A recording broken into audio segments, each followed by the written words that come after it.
Well, hail to the victor, and hopefully tonight the victor will be Rock Hill High School.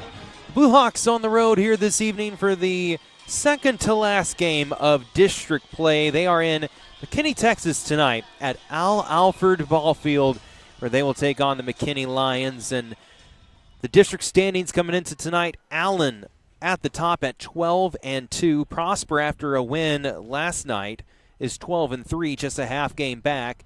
And then you get into the thick of the remainder of the playoff race. Plano West 9-6 after losing to Prosper last night. They have a half game edge over the McKinney Boyd Broncos, who are currently fourth at 8-6. Just a game behind the Boyd Broncos are the Rock Hill Blue Hawks, as well as the Plano East Panthers, both teams 7-7 in district play. And then the McKinney Lions, they are 5-9, currently in 7th place in the district. Plano at 4-12, Princeton at 1-13, the bottom feeders in district play. But for the Rock Hill Blue Hawks, they have a chance this week potentially to move from 5th into 4th and try to make the postseason. But it will be, of course, reliant on some help from elsewhere. We'll see, of course, if they get that help from elsewhere. But the task at hand tonight, take care of business on the road against the McKinney Lions. Hello, everyone. I'm Tyler Sloan, filling in for the second week running here in the midweek games for the one and only Brian Sutcliffe. And Colton Boston joins me as he did last week. And Colton, this is going to be a tremendous ball game here this evening. You've got senior night, of course, for the McKinney Lions, so a little extra motivation for their seniors. Go out here and play a great game. And for Rock Hill, 2 games left in the season. You need to win out to have a chance at the postseason. And they are just riding right now some tremendous form coming into tonight after picking off the last 5 games or so. They have really started to find their groove with a couple of close but confident wins last week against Plano. Yeah, I mean, I think this Rock Hill team, once it was set in stone that if you want to have any chance of making the playoffs, you have to win out the series or the rest of your schedule really for district play. This Rock Hill team almost flicked a switch, and it's almost like a brand new team formed right when that kind of hit. It was, okay, well, we're going to start playing a little bit more relaxed and, very consistent ever since that was said, as right after that was said, it was a 6-0 win against Plano East, and then a 7-0 win to Plano East to sweep out the East Series. And then they went to Plano Senior, won 5-2, and then they won on a 1-point game against them to sweep out that series. And so now it is their last district series for Rock Hill. And so how are they going to handle McKinney? But they also need some help if they want to make the playoffs as well. Yes, and of course, you can only control what you can control. So the focus is, of course, on taking on the Lions here this evening. A McKinney team that has had a pretty good season. They are just on a little bit of a rough stretch of form of late. They have lost 7 of their last 8 games. Before that, they had a 5-game winning streak at one point this season. In fact, they started off really well in district play. They had won their first 2 before losing 2 to Allen, but then swept Princeton to start 4-2 in district. And since then, of course, just a 1 win with 6 losses since that mark.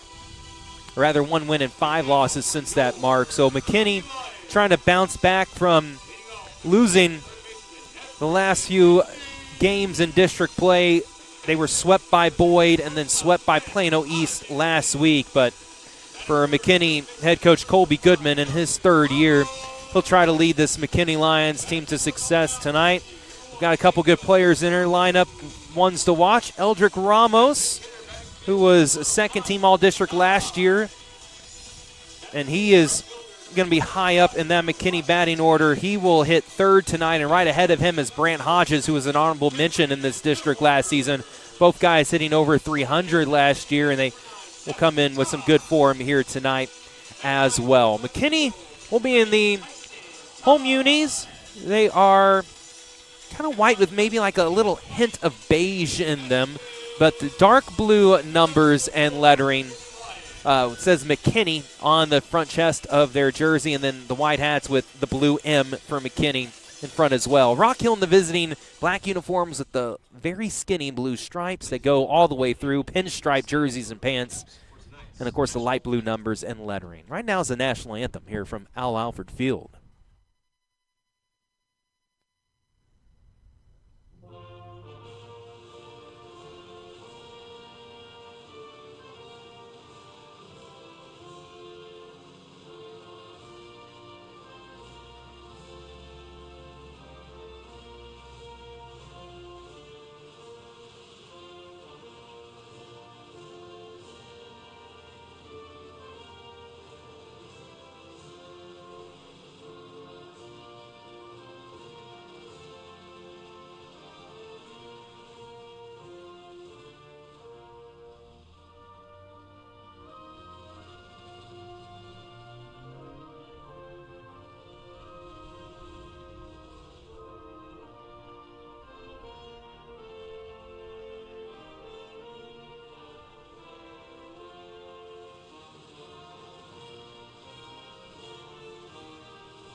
So there is your national anthem.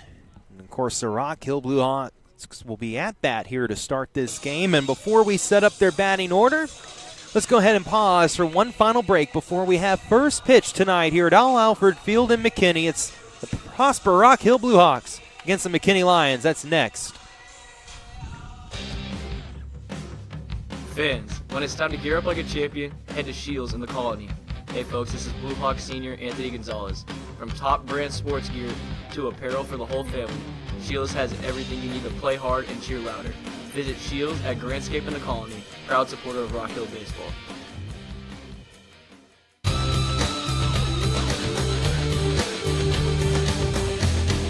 A few more warm-up pitches remain for McKinney Lions starter Jacob Kuhn here tonight, as he is a right-handed thrower.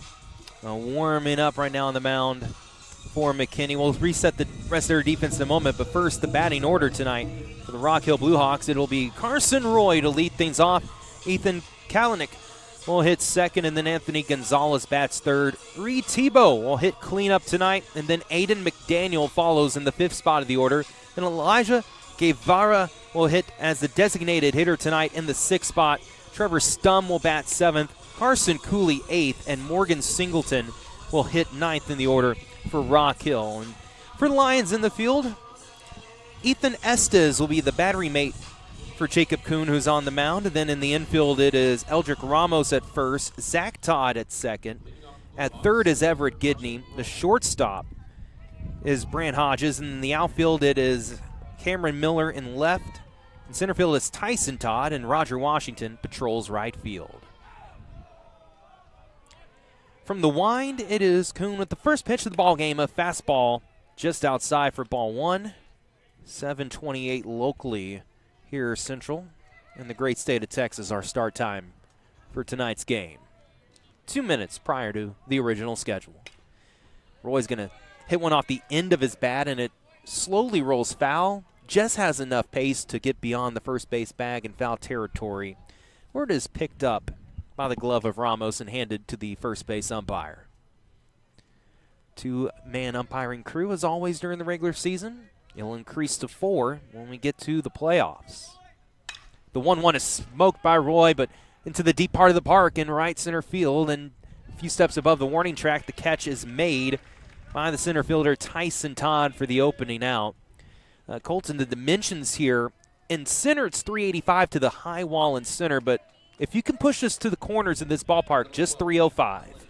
Yeah, very, very deep in center. A little bit more shallow towards the edges, but not too shocked to see Carson Roy get a big ball off of his bat this early on in the game. You know he's going to be aggressive at this starting point, as you have Ethan Kalanick up to bat. He bats with about a 330 batting average. He's got a home run, 15 RBI in the season for Kalanick. And we know when he's put into high-pressure situations, he can manage it really, really well. There's a strike at the knees, a fastball from Kuhn, and go ahead 0-1 the count against Kalanick. And you know, this Rock Hill team, it's all about getting on base, because once they do, I mean, just an absurd team stat that I saw, as the 0-1 is very high and tight, 1-1. 80 stolen bases in 87 attempts this year. Only 7 players caught stealing this season, but 80 stolen bases, that is a very high percentage. The 1-1, again at the knees, this time dipped a little bit below that of Kalanick, and it's 2 balls and a strike. Righty on righty matchup at the plate as Kalanick holds the pink bat behind his head and awaits the 2-1. It's a swing and a miss.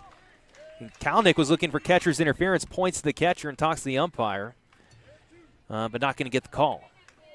Kalanick believing that as his bat drug through the zone, it tipped the glove of the Lions catcher, Ethan Estes. 2-2 delivery. Breaking ball called strike 3. Kalanick watches it, land in the strike zone, and Jacob Kuhn's got his first strikeout of the night. So 2 up, 2 down for the Blue Hawks so far, and it'll be Anthony Gonzalez up to bat. He bats this year with a 362 batting average. He's got 17 RBI in the season, 5 doubles, and you know, he's a big contributor to the stolen base count as he's got 12 on the season so far. Gonzalez is the lefty look against the right-handed thrower, and this pitch is outside for ball 1, and Gonzalez has got a little inter-team battle going on right now with Carson Roy, who's only one hit behind him for the all-time Rock Hill record in terms of hits. And Roy's been on a tear lately, so put some pressure on Gonzalez to keep that hit streak alive as he fouls this one off over to the batting cage area beyond the home dugout in foul ground. So 1 ball and 1 strike.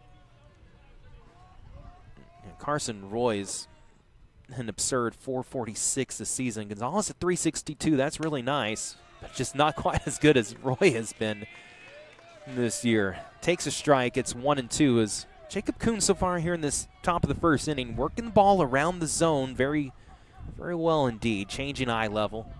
Looking for back-to-back Ks in the inning. This pitch is low and away. 2-2. I mean, when you talk about Carson Roy's number, it almost looks like a road to the show career mode. I mean, 446 batting average is just incredible with 4 home runs in the season.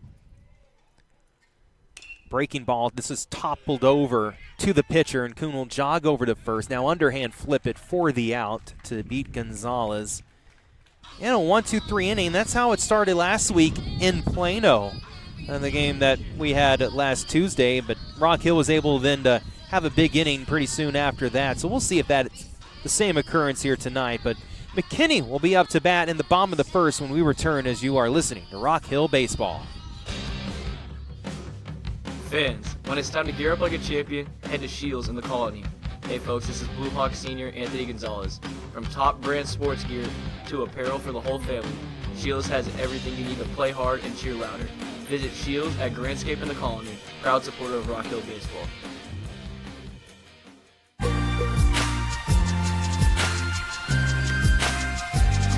Bottom of the first, no score. Blue Hawks and Lions tonight. Tyler Sloan along with Colton Boston on the call, and it is Bree Slanina, the starter for Rock Hill tonight, who's just removing a couple bracelets from his left arm and giving them to the umpire. Not allowed to have those, and oftentimes pitchers just completely forget about having all those extra, rubber bracelets on their opposing arm.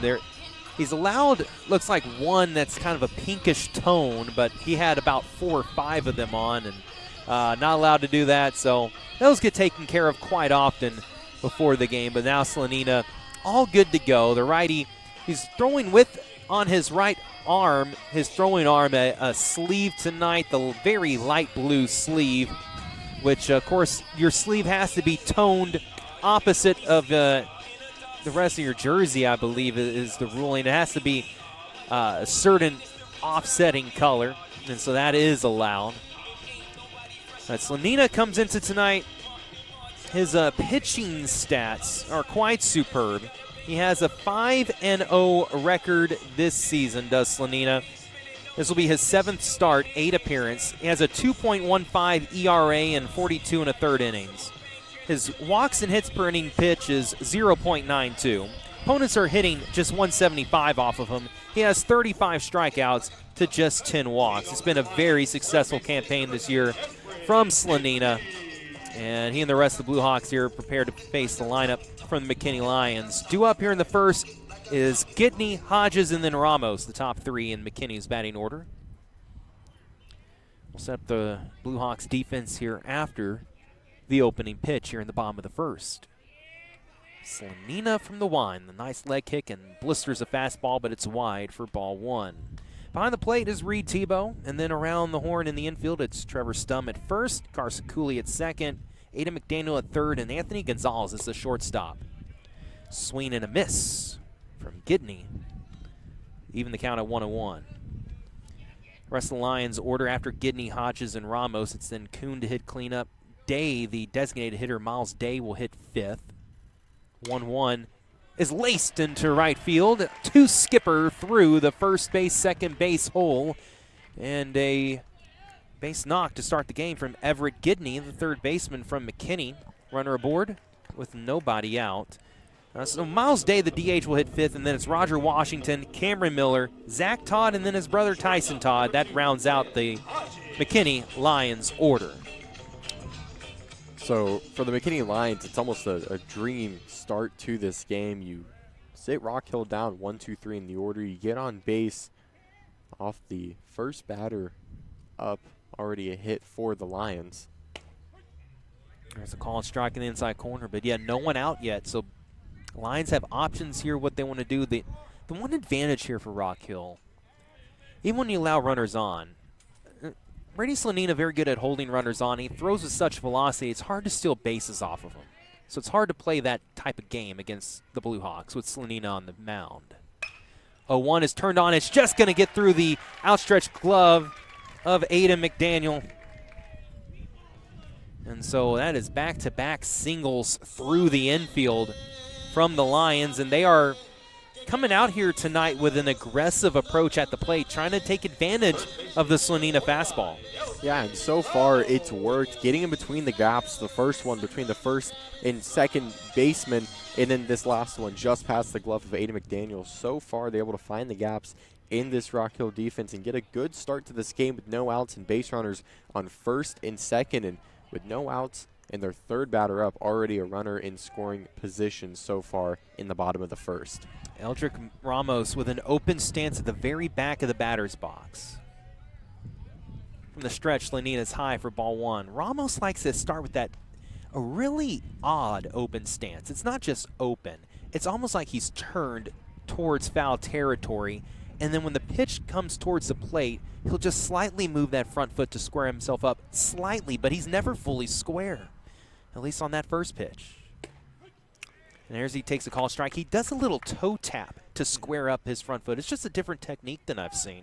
I mean, when he starts in his starting stance, he has his left foot, his toes are about aligned with his right foot's heels, and he's got it pointed out about, let's say, 20 to 30 degrees, probably a solid 7 to 8 inches away from his right foot. And then when the pitch comes, he steps it all the way to the left and gets into that stance that we know and we love in baseball.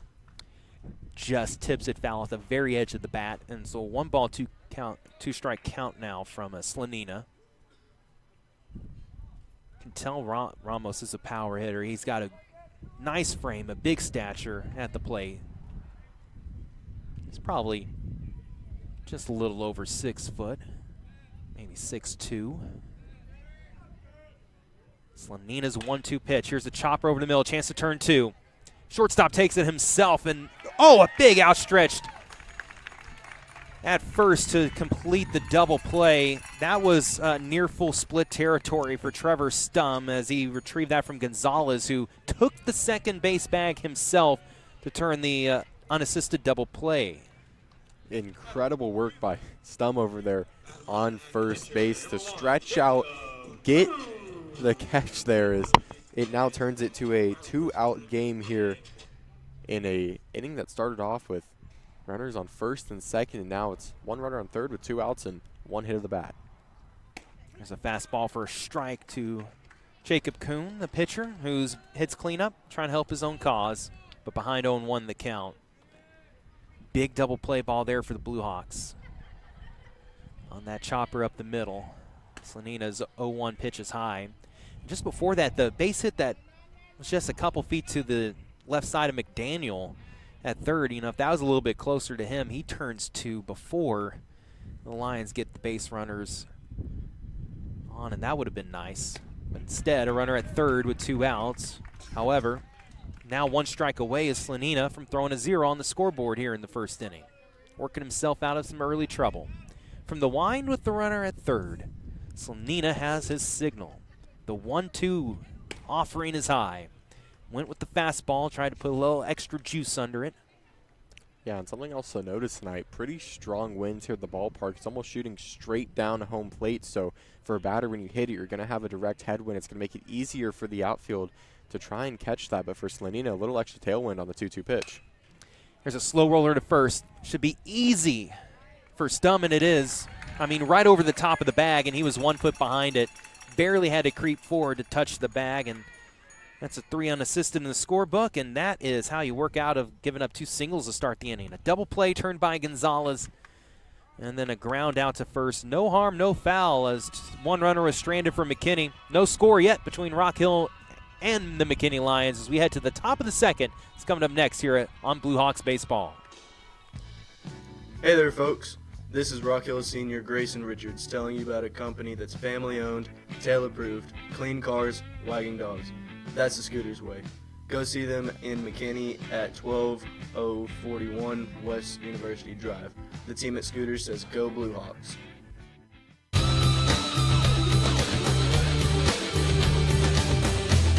Top of 2 here at Al Alford Field in McKinney. And the Blue Hawks still scoreless with the Lions. Retired in order in the top of the first. We'll see if they can change that. 4, 5, 6 in the order. Reed Tebow, Ada McDaniel, Elijah Guevara all due up here this inning. And very old ballpark here, Al Alford Field. It's been McKinney for a long time. Of course, McKinney, the original high school in this town. It was one high school town for forever, just about, until McKinney North opened. I think around the year 2000 is when that high school opened. And then Boyd about maybe 8 years or so later, maybe 6 years or so, something shortly after. First pitch is a little bit off the plate outside to Tebow. Tebow bats in district play with a 343. He's third on the team in batting average in district, and we've really seen him heat up in these must-win games for Rock Hill. As he currently has a 364 batting average over his last 5 games with 4 RBI as ball 2 called. He's really seen the ball well lately as that one's low for a 2-0 count. Talked to his grandpa earlier tonight. He was in town from the Des Moines area in Iowa to see his grandson play here in the end of district play. 2-0 skips in, so nothing yet to hit for Tebow. Likely not going to offer at a 3-0 pitch, but you never know. Sometimes, especially a guy higher up in the order like Tebow, maybe you give him a green light. It was a juicy fastball, but Tebow does not go after it, and it is a strike, 3-1. Tebow's got 6 walks on the season, so we know he has a good eye up at the plate. Very patient with what pitches he swings at. I think that's what makes him so good is there's ball 4. Yeah, that is his 7th walk of the season, Colton, as you mentioned that stat earlier. And the key there is it's paired up with just 6 strikeouts. So he walks more often than he strikes out, which I would say doesn't happen all that often in high school baseball. Usually, especially the pitchers in this district in 6-6A, my goodness, there's a lot of strikeouts out there to be had when you think of some of the arms of some of these teams that they have. And so base runner, first one of the game aboard for the Blue Hawks. It's McDaniel at the plate. So we have a pinch runner on first. I believe that's number 22. It's got to get the courtesy runner in there for the catcher. As it looks like from the lineup sheet that we have, it's Aiden Reddick. 1-0 count. We'll see how aggressive early on in this game the Blue Hawks are on the base paths. Working from the stretch from the first time here is Kuhn. So a little slide step, and that's a nice breaking ball from the McKinney Lions pitcher, and the count's even at 1-1. He has good snap on that breaker. And that's really, I think, that's a pitch across high school baseball that gives guys trouble because you're just used to swinging at mainly fastballs growing up until at a certain age they start really implementing that slider and start throwing it well at a certain age. Then it becomes a tough pitch to hit. Here's a grounder. The shortstop has it. Underhand glove to second for 1, and the throw just in time for the double play. 6-4-3 as it was Hodges to Zach Todd, and then across to Ramos for the double play. So both runners taken away. And now with 2 down, no one on. It's Elijah Guevara, the designated hitter, who will step in. Guevara bats with the year with a 176. He's got 6 RBIs on the year so far. Takes a first pitch strike.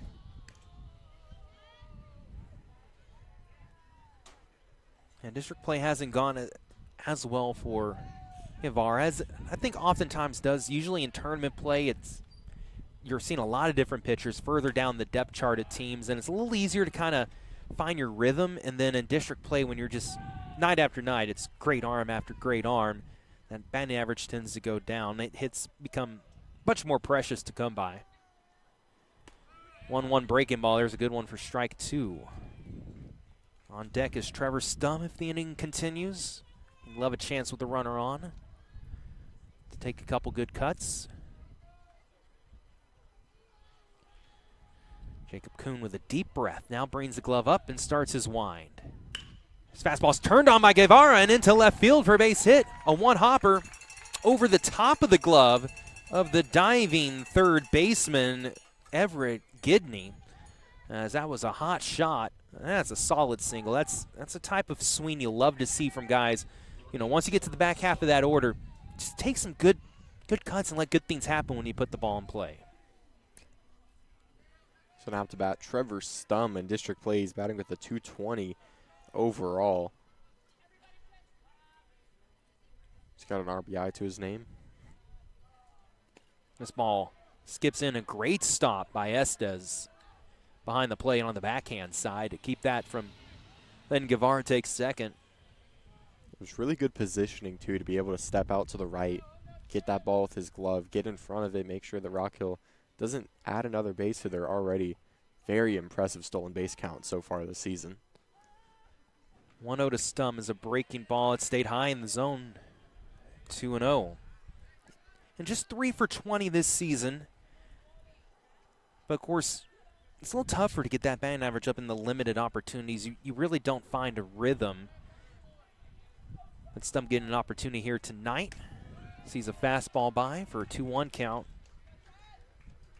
See what he can do in this at bat. He has drawn 5 walks this season.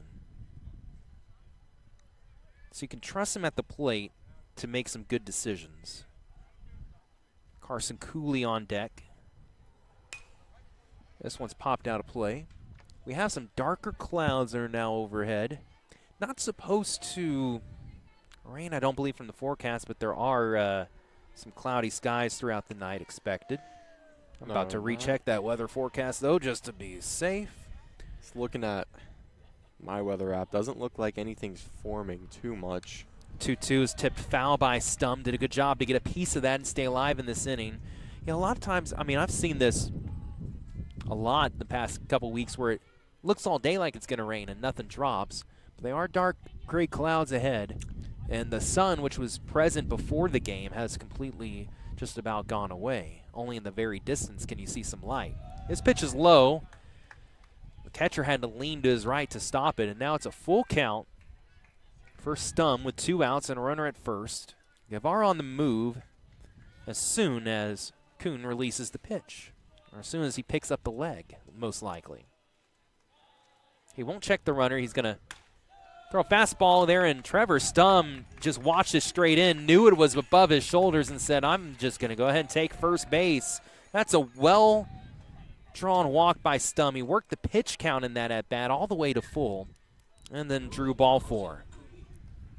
So it's runners on first and second, 2 outs. Carson Cooley up to bat for the Blue Hawks. Just 1 for 6 this season. Cooley hasn't had as many opportunities, kind of like Stum hasn't had as many, but being thrown in the lineup tonight trying to get something going here for the Blue Hawks. And Cooley had started the game last week, was hit by a pitch, and that was the only at-bat he had, or plate appearance that he had. He was taken out of the game, I think, as a precaution after that. 0-1. Runners at first and second here with 2 outs in the top of the second inning. There's a strike in the outside corner, and Jacob Kuhn, a pair of strikes to start off this at-bat against Cooley. On deck is Morgan Singleton if the inning continues.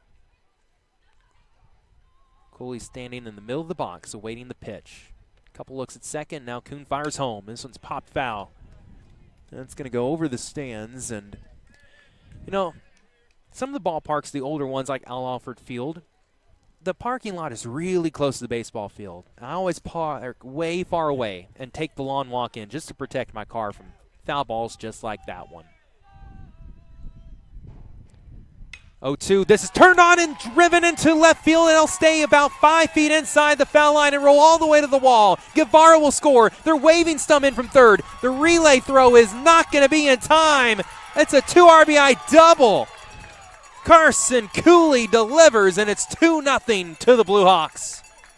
So he gets a big opportunity there, and he lines one out to far left field, and it was just perfectly placed to where it takes the left fielder a long time to get over there, and it gives him enough time to comfortably get to second and score in the first 2 runs of this game, and that puts Rock Hill up 2-0 with Morgan Singleton up to bat with 2 outs in the top of the second.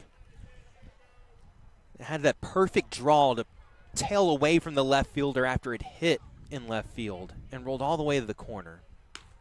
This pitch was high to Singleton for ball 1. Runner at second, 2 outs. That 2 RBI double from Cooley. And I said it was 5 feet inside line. I think it was more like 10 feet inside, but then it just continued to curve after it skimmed on the turf, and it rolled all the way to where the foul pole is in that corner in left field. 1-0. There's a strike to Singleton. Well, I think the wind can definitely help that too, as it was going out to left field. It has the wind pushing the ball from right to left, so that could definitely help there. You see that drone that's in left center right now? It's a Walmart delivery drone dropping stuff down. Singleton lays down a bunt. Kuhn off the mound near third base to make the play, and he does make the throw in time to deny Singleton an infield single. But not before 2 runs were scored by the Blue Hawks. Carson Cooley slinging a 2 RBI double in the left field to score both Guevara and Stum. And Rock Hill has a lead. Going into the bottom of the second. You're listening to Blue Hawk Baseball. I'm Rock Hill senior Brady Slanina. Baseball season is in full swing. Why not renew your home for the spring with custom shelving from Urban Farmhouse Group? Their products can be found by searching Urban Farmhouse Group on Etsy.com. The Blue Hawks want to thank Urban Farmhouse Group for their support of the Rock Hill baseball broadcast.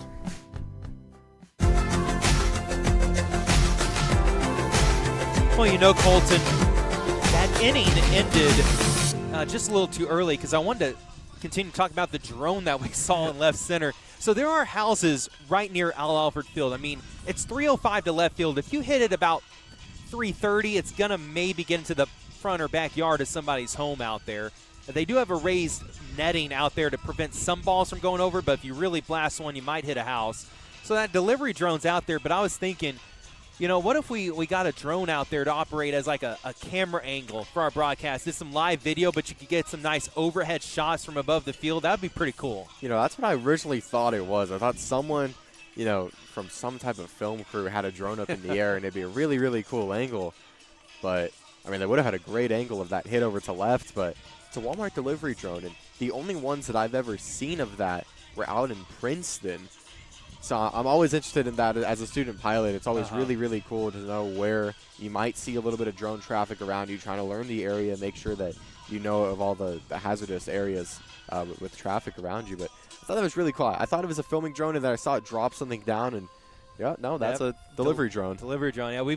They have those. I've seen them in Mesquite as well, but you know, that delivery drone might have just been trying to watch that Carson Cooley RBI double that he had to drive in 2 runs there. It probably stopped to say, wait, I'm going to deliver your stuff after I watch this little portion of the baseball game. 2-0 Rock Hill headed to the bottom of the second.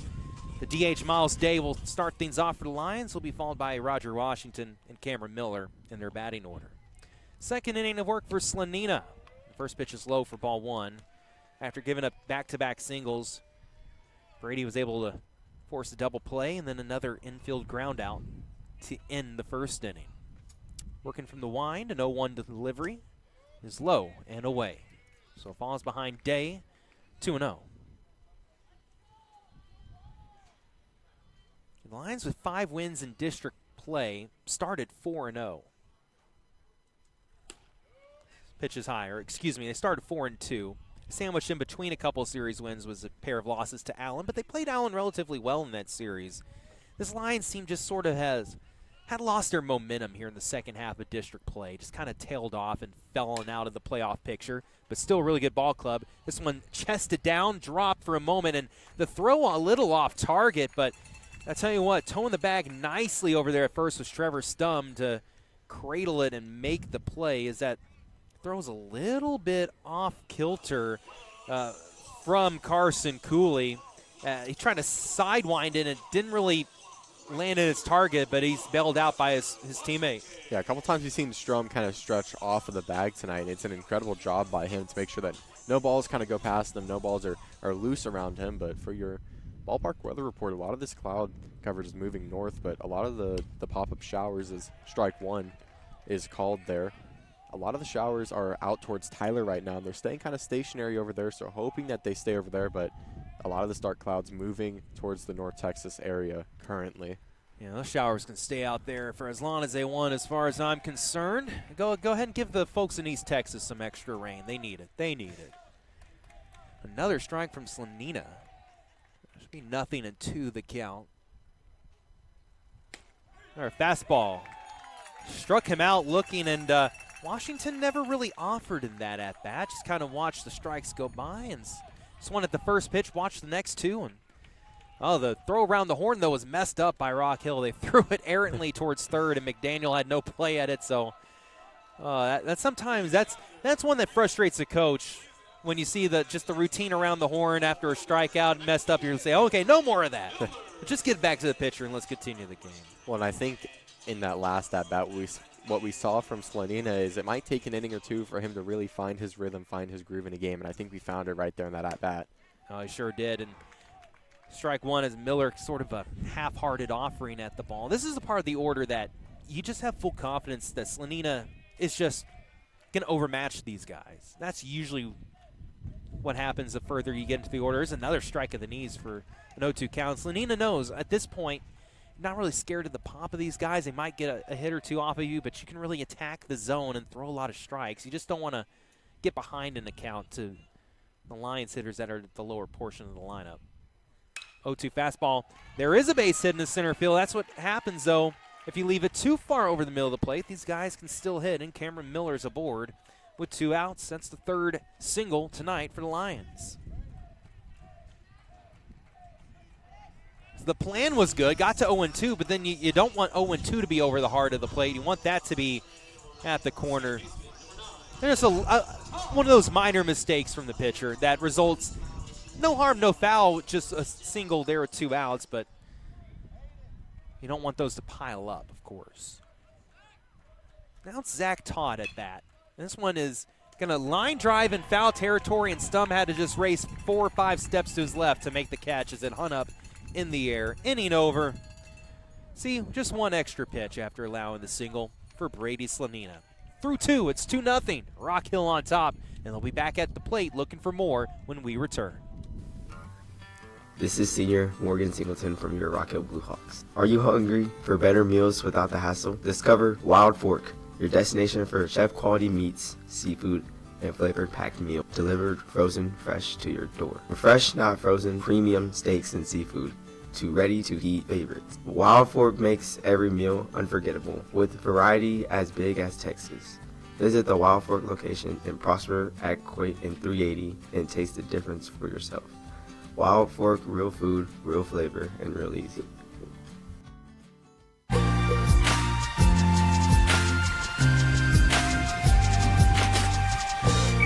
Back here for the top of the third at Al Alford Field in McKinney, Texas. Tyler Sloan, Colton Boston here on the call tonight. Rock Hill leads the McKinney Lions 2-0.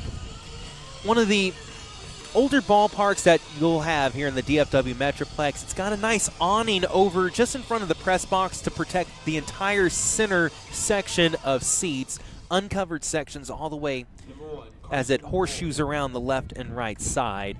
But, you know, if there is rain ever, you can still watch the baseball game and be pretty dry underneath that large awning that a lot of baseball fields don't have anymore. First pitch from Kuhn is a breaking ball for a strike. Second time through the order as it's Carson Roy here to lead things off, followed by Kalinick and Gonzalez. A lot of history in this ballpark, too, is there's a sign over in the away dugout of 12 players that played for McKinney that are now in the big leagues. A rich history of McKinney Lions baseball. They also have on their dugout that playoff history. Last year, though, up there, it says 2017. They haven't had a lot of success here in the last decade or so, losing records last few years, but a team that's trying to get back to that level.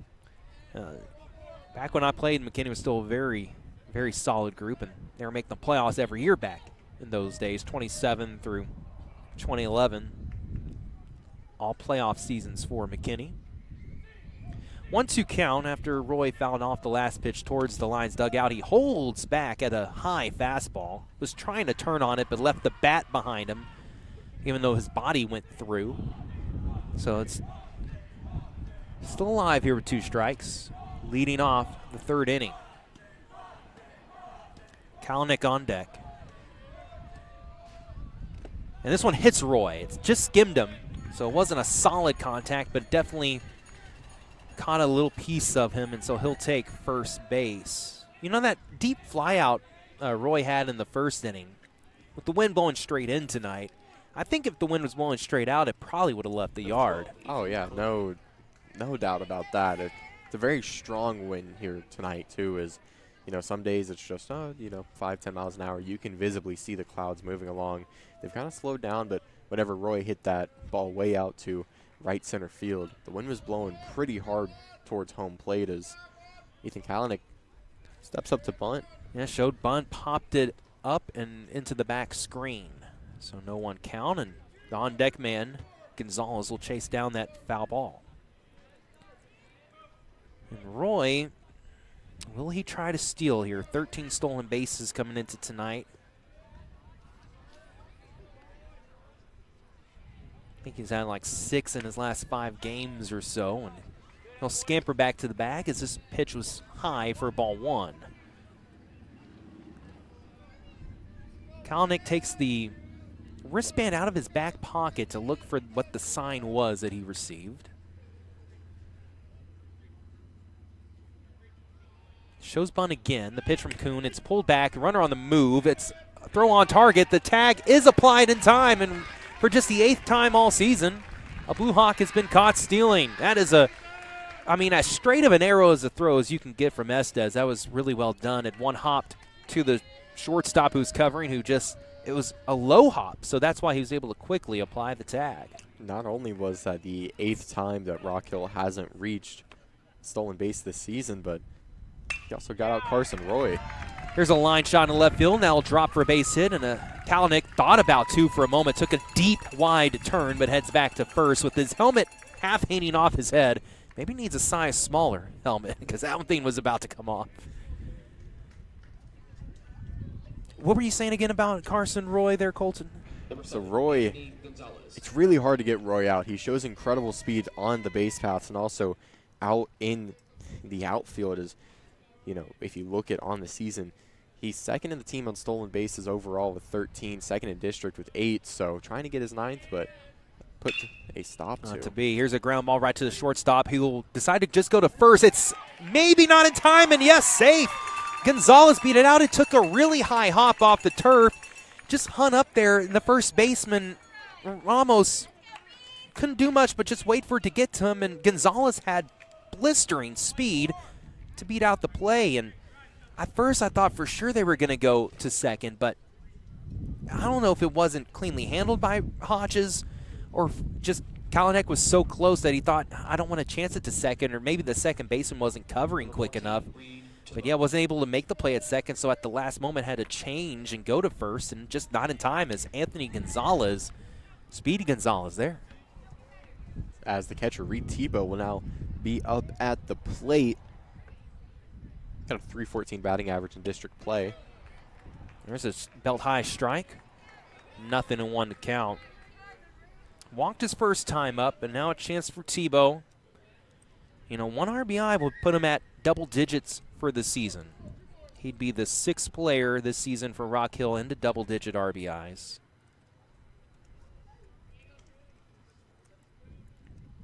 Kuhn with a long look at second and now delivers the 0-1. It bounces in. A good stop from Estes, who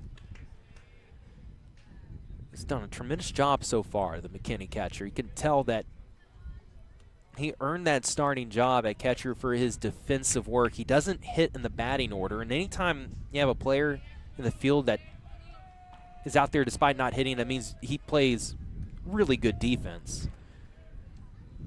There's a fastball for a strike. Good swing from Tebow, just a little bit off. And it's 1-2. And hitting is such a priority for these teams.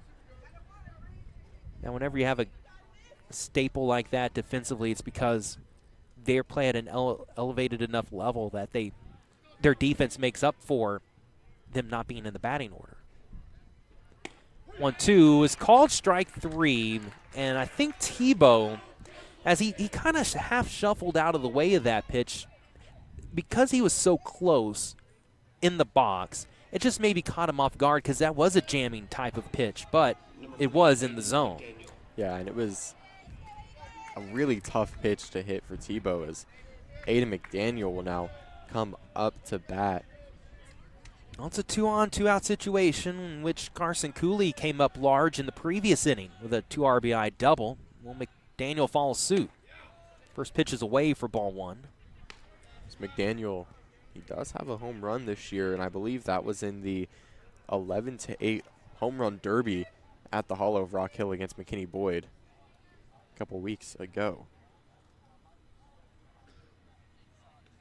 1-0 count. That pitch is high to McDaniel. He's ahead 2-0 in this count. And no shock that there'll be some home runs there at Rock Hill. Kind of a contrast to this ballpark here in McKinney, which is an older ballpark. The Rock Hill one, a fairly new ballpark, and has a lot of unique quirks that make it a special place. 2-0 count to McDaniel. Pops this one straight up. Will it get out of play? Chased by the first baseman Ramos. Near the fence. I can't see him, but the umpire lets me know he did make the catch. That was at such an acute angle. We can't see beyond the brick of the dugout from Rock Hill, which is covering Ramos, making that catch along the fence in foul ground to end the inning. So 2 runners stranded for the Blue Hawks. And we'll talk a little bit more about baseball parks here when we return. Rock Hill up 2-0 on McKinney. I'm Blue Hawk senior Braxton Clyde, telling you to step up to the plate, go big, or go home with my family company, Bullnose Masonry. At Bullnose Masonry, we build brick, block, stucco, and stone. From schools to hospitals standing tall, Bullnose Masonry builds it all. Bullnose Masonry is a proud supporter of Rock Hill baseball.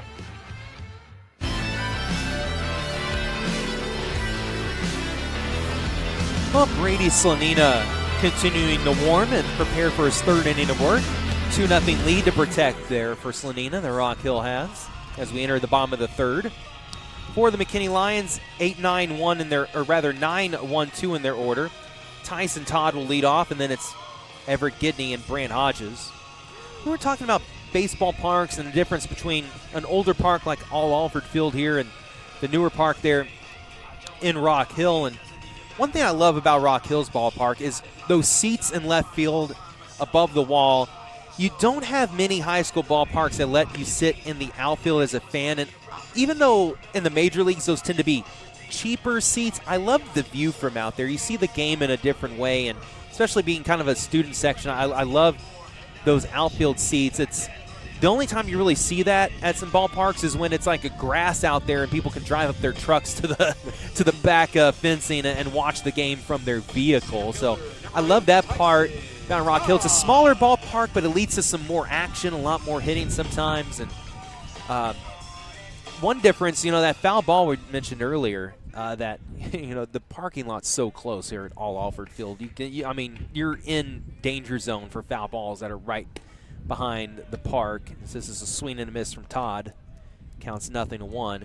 But Rock Hill, you have, of course, park way out, and it's a whole complex you walk into, so there's no worry about your vehicle being hit by a baseball at Rock Hill.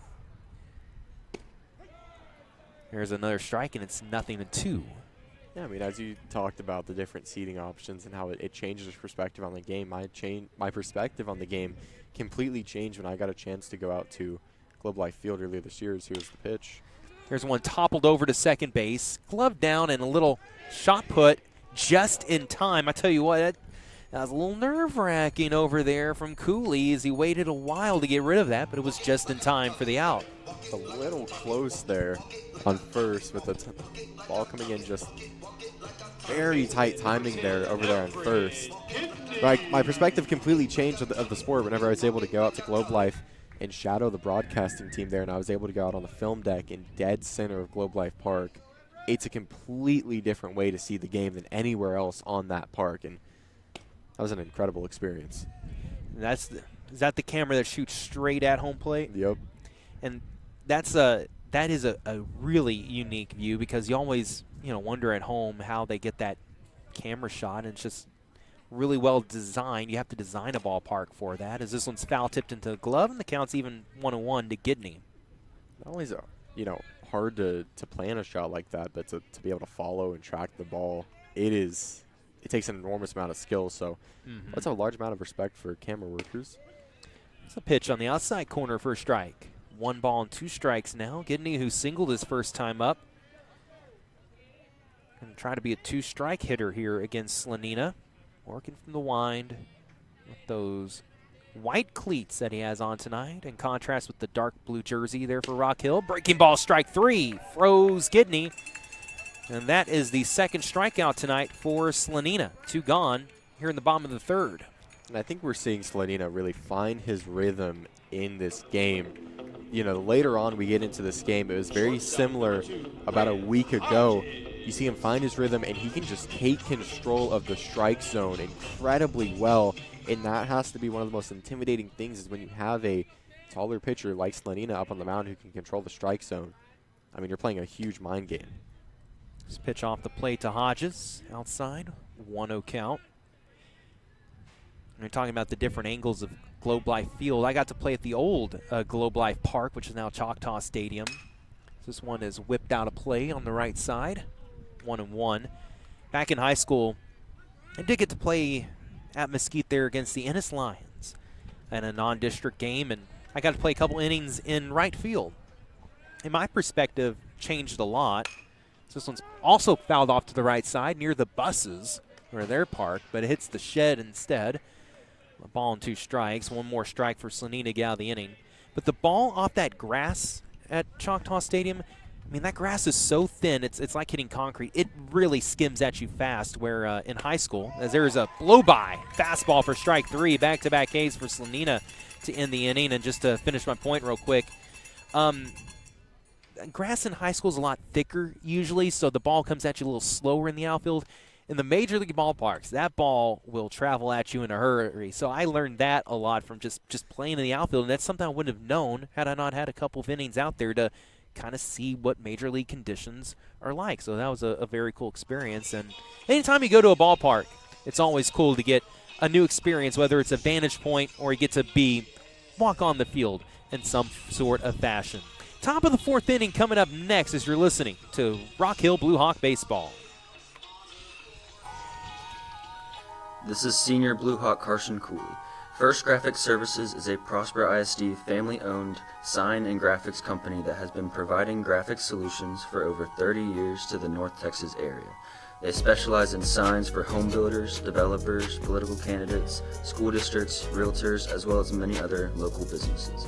Check them out on social media or hit them up on their website at www.firstgraphicservices.com.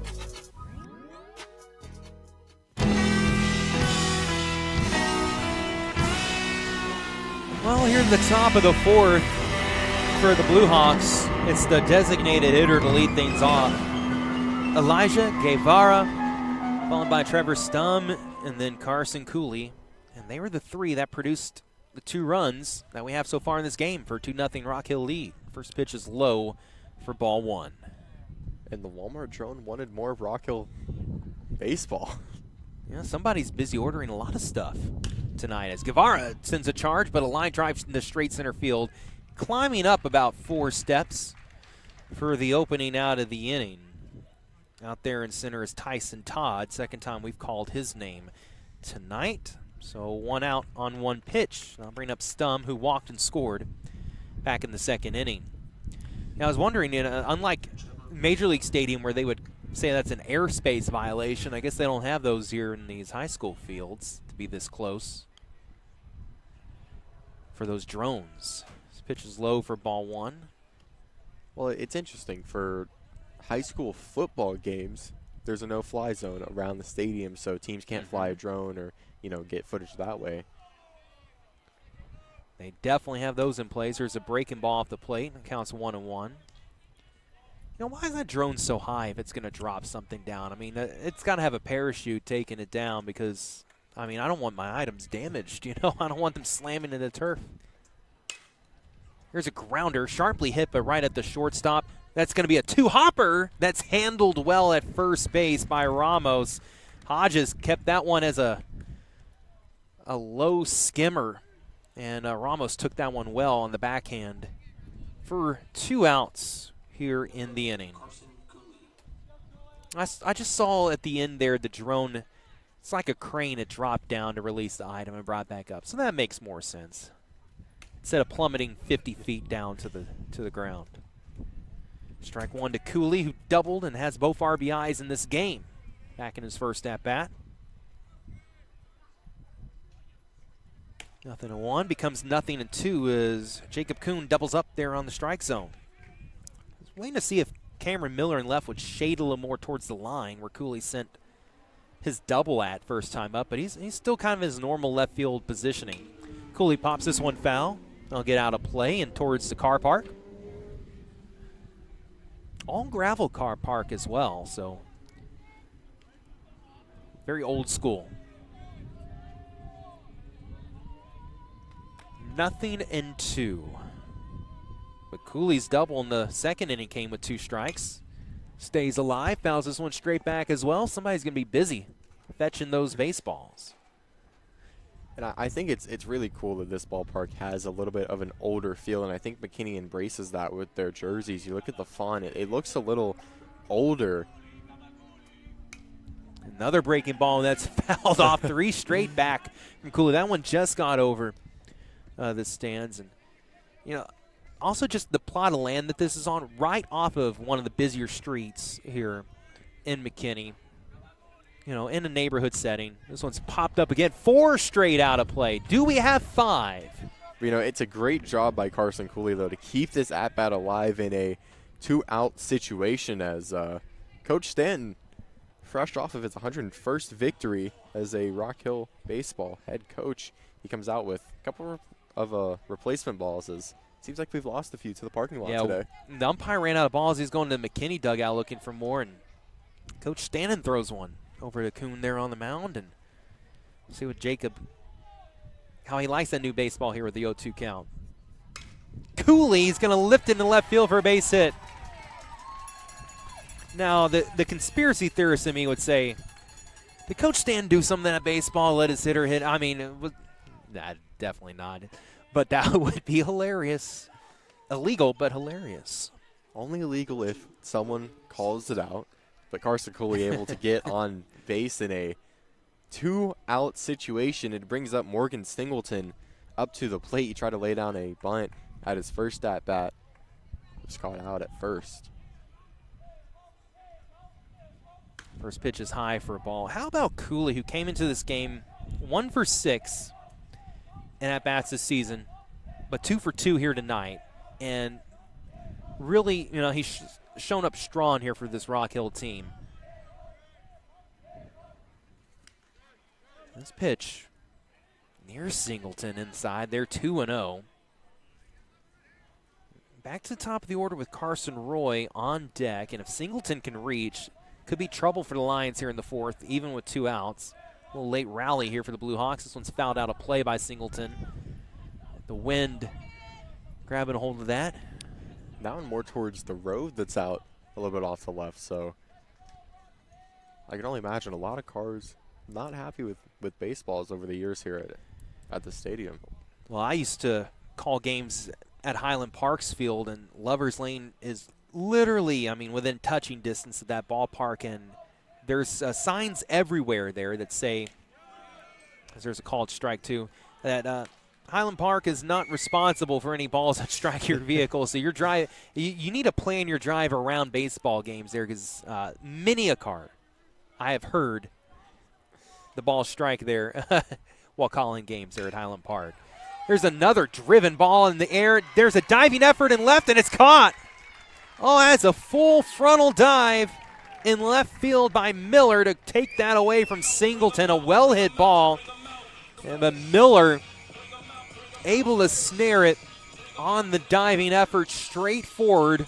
Probably a little extra safety, knew that he had his body behind it on the dive, but what a catch to end the top of the fourth inning. We'll head to the bottom of the fourth, see if the Lions can try to mount any sort of comeback tonight. 2-0 Rock Hill when we return. Attention North Texas ball players, this is senior Cole Carroll. Step up your game with the NTX Tribe Baseball Club. They offer elite baseball and softball training, top facilities, and a winning brotherhood for players of all ages. Join the NTX Tribe today and take your skills to the next level. Visit ntxtribebaseball.com. NTX Tribe Baseball, where champions are made.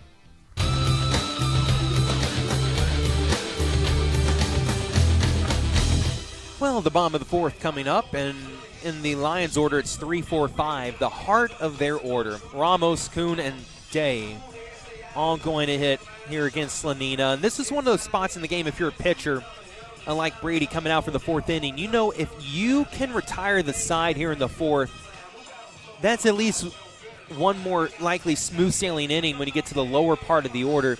It just speeds up the game when you can take on the more dangerous part of the order and get through it effectively. So he's going to be really intently focused on this inning of not only throwing strikes, but throwing quality strikes at this point of the ball game. And I think as a pitcher, too, it gives you a ton of confidence if you're able to take out that first part of the batting lineup when you know, like you just mentioned, it's a lot of the strong hitters. So if you're able to bring them down pretty early in this kind of starting to get to the later part of the game, it builds up a lot of late game momentum, which can be crucial for Rock Hill coming off of a one-run victory in their last district game and their last district series in a situation where they know they need to win out if they want to have any chance of making the playoffs. Slanina from the line to take on Ramos. You know, Rock Hill, they've scored 2 runs already. When they score more than 2 runs in a game, they are 16-3-1 this season. So they're right at that point where they just need 1 or 2 more insurance runs and you feel really good about where the Blue Hawks are. So Slanina would love to throw another 0 on the board. This one, quite a bit high. And he's down 2-0 in the count. Here to Eldrick Ramos.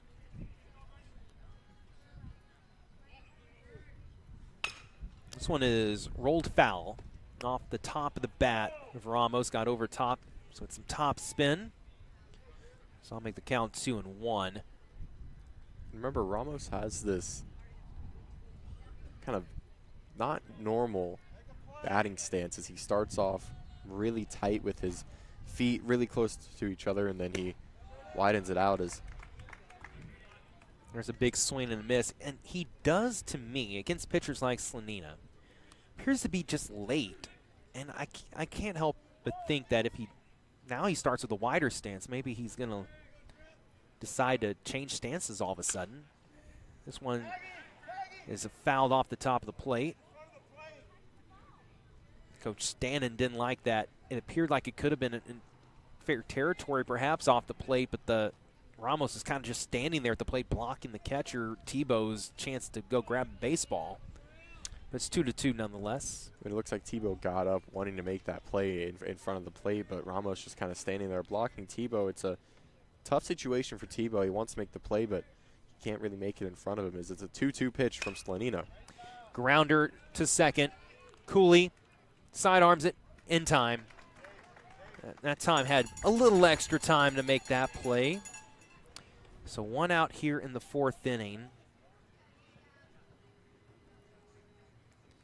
So that is 9 of the last 10 hitters have been retired by Slanina. Only the single to Cameron Miller in the second to keep it from being 10 in a row.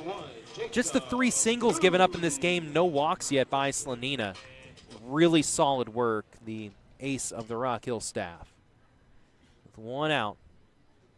Kuhn grounded out to the first baseman Stum. That at bat. And there's a flamethrower that I almost gave a, if Kuhn had any facial hair, that might got him shaven off by that pitch.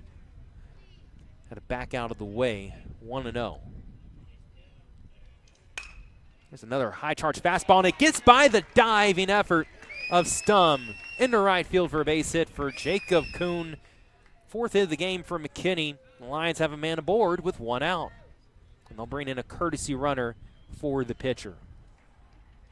I'll say that first pitch from Slanina in that last at-bat looks like probably one of, if not his fastest pitch of the night. I think as we see this game come on, we've mentioned it kind of a little bit in this broadcast, but I think we're really seeing Slanina kind of come alive late in these innings.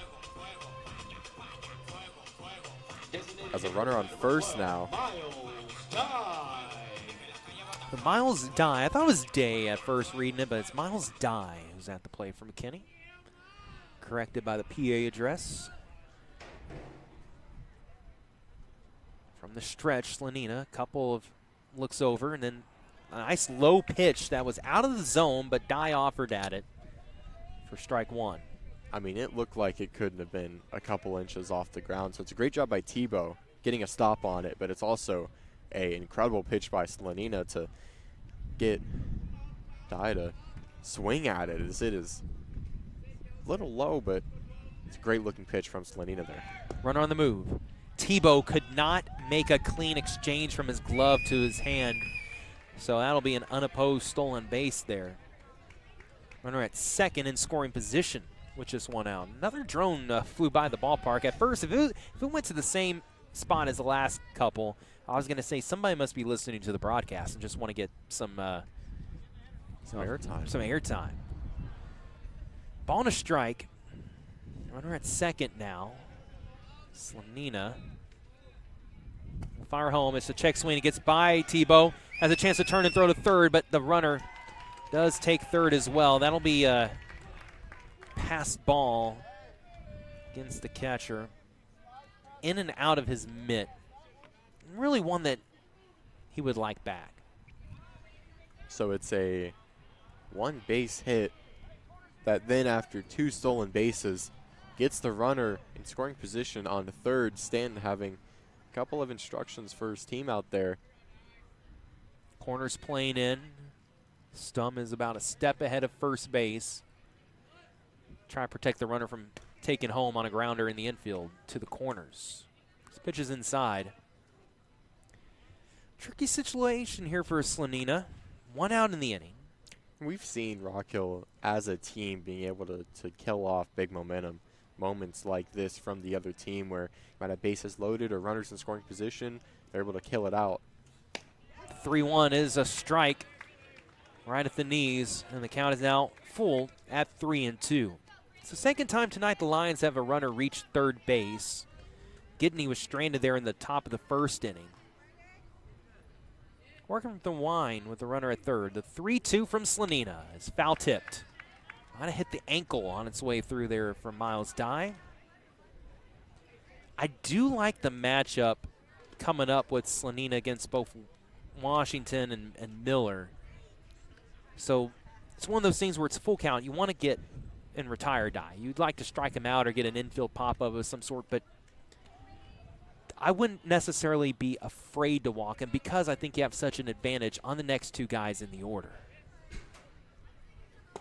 3-2 is wide. Ball forward. Runner's going to come home, and the catcher Tebow had to sprint to his right to get the ball that popped out of the glove as he tried to lean over to take it. Oh, not quite a wild pitch, but one that gets enough away from Tebow to allow the runner from third to score. And McKinney, through not a ton of offense, has made it now a 2-1 ball game. So it's a walk and a stolen base, both in the same play. And that'll bring the lead in half from Rock Hill. It takes it from a 2-0 game to a 2-1 game. Runner on first, one out here in the bottom of the fourth. And now Washington showing bunt with a runner at first. Now will he keep the bunt out there? He will, and it's not a good one. And, well, did the umpire say he pulled it back, or did he call a strike? That should be a strike. And Coach Stanton is arguing the same thing I did, that, I mean, his bat was left out there at an angle.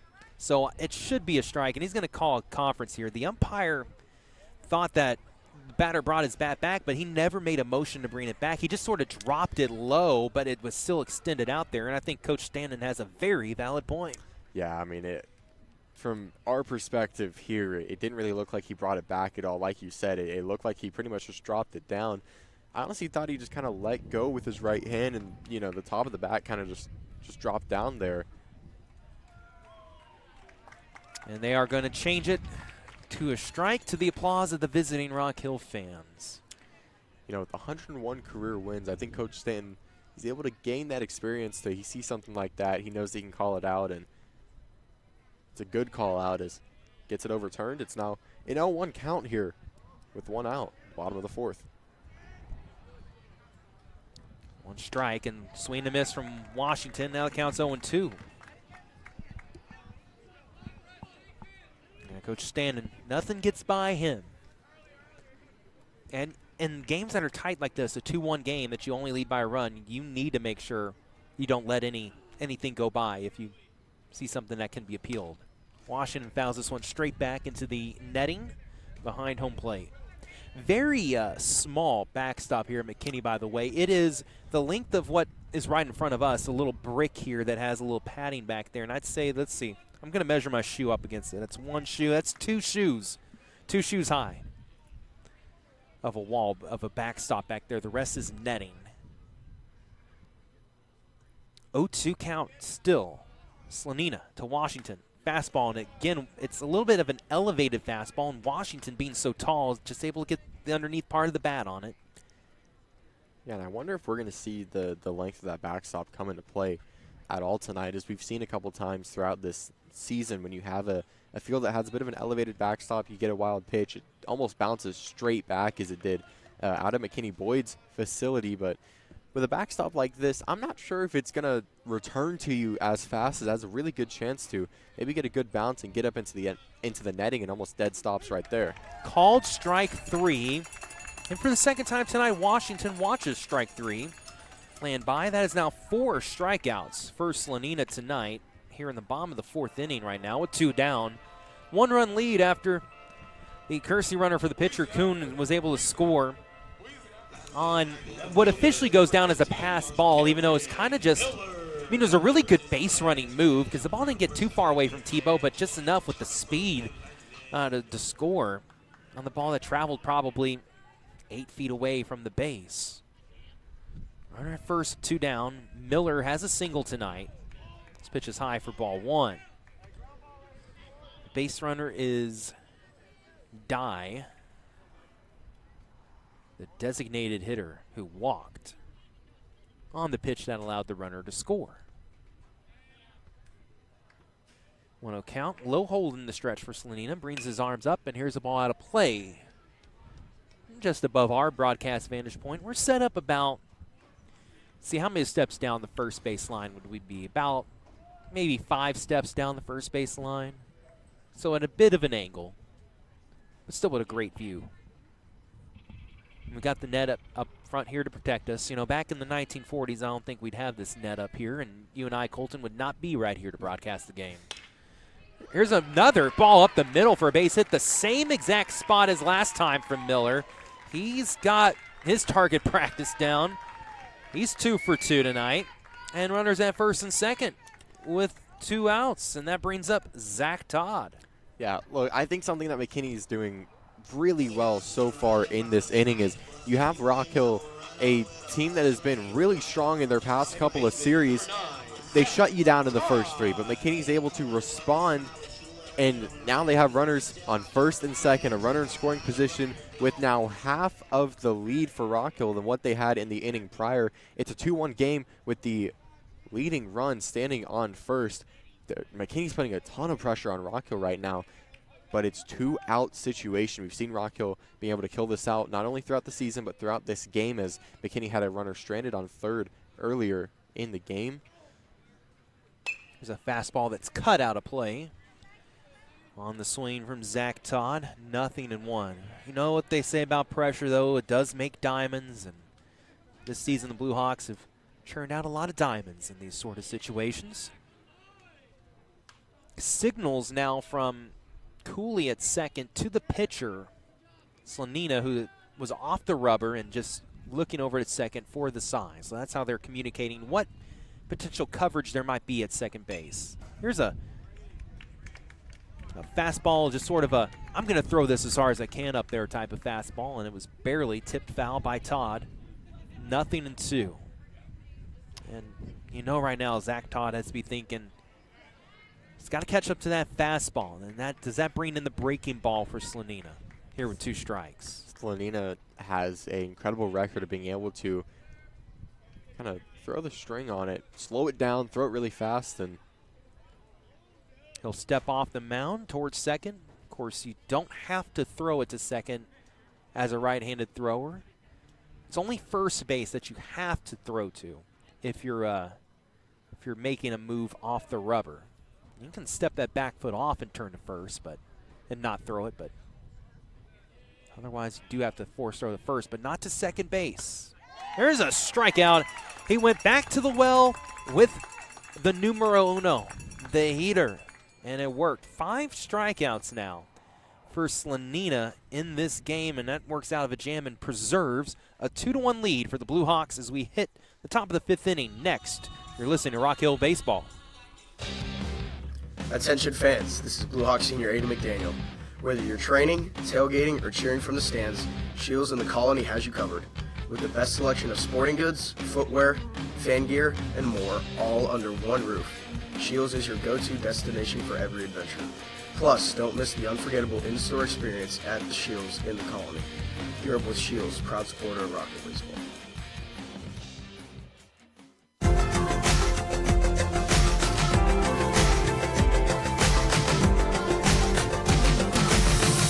2-1 our score. Rock Hill leading McKinney as we enter the top of the 5th inning and back to the top of the order. For the Blue Hawks, there'll be Roy, Kalanick, and Gonzalez. Roy 0 for 1 with a hit by pitch tonight. He'll be first up. A lot of the players like to use that grip spray on their bats. I think that was Roy earlier that was apologizing to us because the wind was blowing that grip spray right over to our broadcast position, but it didn't bother us at all. You know, that's what I like about high school baseball. You're able to get so close to the action. Sometimes affects you a little bit, but hey, I like to smell the pine tar and taste the grass when you're up this close. First pitch to Roy. That's a bit high. Trying to frame it was Estes trying to bring it down, but the umpire didn't bite, and it's 1-0. How about Aiden, by the way, on that spot read in the break? He has a very clear voice. He could get into broadcasting. 1-0. This is inside. 2-0. Yeah, if Aiden was, thankfully he's playing. But if he was injured or something, he could just take my spot, I'm sure, and just broadcast the game for everybody. He has a very clear voice. Well, a lot of sport analysts, too, they play the sport and then they get into broadcasting, so. There'll be opportunities open. Roy slams this one deep into left field, and it hits the very corner of left field, but unfortunately that is about 15, 20 feet or so of foul territory, but right in that, it nearly landed perfectly in the corner, kind of did a double hit on those 2 walls out there. It's a little warning shot there from Carson Roy. It's the second time tonight Roy's shown why he has 4 home runs on the season. Line drive, and it's so steamy that it hits off the tip of the glove of the third baseman. Roy loses his helmet, digging for 2 and has it, standing up. Oh, that was a hot shot that seemingly was going to be caught in the air, but it had so much extra exo velocity on it that the glove of Gidney just couldn't handle it and went off the tip of the glove and just kind of dribbled into left field after that. From the angle that we're looking at it at, which is pretty much face on with the third baseman, as Ethan Kalanick lines up in the batter's box to take his first pitch of the at-bat, it looked like it hit the bottom of his glove and then just dropped straight down, and that can kill a lot of momentum off the ball and make it really hard for the left fielder to come out and make that play. Kalanick trying to drop a bunt, but it takes too much backspin and spins out of play. It's like a pool ball. Once it hits the first ball, he'll just bite right back. By the way, that was the 10th double this season for Carson Roy, the first Rock Hill hitter this season to have double-digit doubles on this season. And one other point I want to make about Roy, his OPS coming into tonight, a 1.388. That is extremely good. And you'll see that, of course, more often in high school and in college than in the majors, where it's a little harder to hit every level of baseball you get to. But, those are numbers that are better than even Shohei Ohtani's numbers have been. And it's kind of like prime Barry Bonds numbers when I was looking it up. I was curious, when's the last time a major leaguer's hit 1.3 something? It was Barry Bonds back in his heyday. Those are the type of numbers Carson Roy's had at the plate this year. 1-1, Kalanick, this is a much better bunt. Dies 3 feet in front of the catcher, who turns the throw. It's off the bag. Did the first baseman's foot stay on the bag from Ramos? The umpire says it's an out. That was awfully close to me from being safe. Yeah, it's a good effort by Kalanick to make it that safe. He shows his speed, and just overall the speed in this Rock Hill Blue Hawk team is just incredible. But Kalanick able to show his speed down to first base, but all the pressure on first allows Carson Roy to move off from second over to first, and he'll move over there for Anthony Gonzalez to come up to the plate.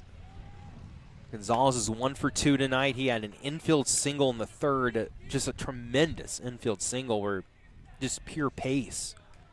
And it seemed like a routine grounder, a little bit of a slow roller to the shortstop, but not too slow. Gonzalez still had the speed in that, of course, the extra jump from the lefty batting box to race down the line quicker. Takes a strike here, so it's 1-1. You have the two guys up here with the most hits in Rock Hill baseball history. Roy at third after that double, and then Gonzalez here at the plate. Ball and a strike. And Anthony rolls this over to second. Roy coming for home. The throw is to home. And the slide is safe, and the ball gets away from the catcher, Estes. Turning for seconds, Gonzalez. He'll stay right there. The second baseman is where the grounder went towards, and Zach Todd was playing in, and he went home, and it was maybe a little bit of a wide throw because the catcher kind of had to reach his glove out there, and it was going to be a bang play, but it got by him, and a good slide from Roy. I think he would have been safe either way, but the error will move the runner Gonzalez over from first to second. It's a great effort from Roy to get from third to home with that pressure. It looks like Roy, after he was able to collect his helmet, coming off the field with a little bit of visible discomfort. It looks like something in his leg or his foot. He was kind of limping off of it. Yeah, it might have been a little bit of a hard slide there. It looked like kind of a choppy slide, but hopefully it's something he'll just be able to shake off. So new batter at the plate. It's Reed Tebow, who slams one into the right center gap, and that'll drop for Tebow. Gonzalez will turn from third. He is told to hold up. And I think they should have sent Gonzalez. I did not see the danger there. That was a little bit of a, maybe just a, let's play it safe here. No reason with one out to take a chance. But I thought Gonzalez would have scored easily, and the throw was not a great one from the center fielder, but I suppose you didn't know that ahead of time.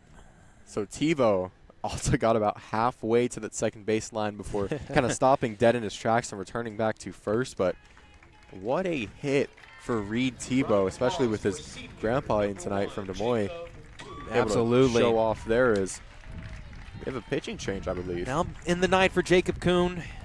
He went 4 1/3 innings tonight, and we'll get you the full stat line here in a little bit as a new pitcher coming in to relieve this game for the McKinney Lions, and we'll try to tell you about him here in just a moment. We'll take a quick break. Rock Hill leading 3-1 here against the McKinney Lions. Hey there, folks. This is Rock Hill Senior Trevor Stum telling you about a company that's family-owned, tail-approved, clean cars, wagging dogs. That's the Scooters way. Go see them in McKinney at 12041 West University Drive. The team at Scooters says go Blue Hawks.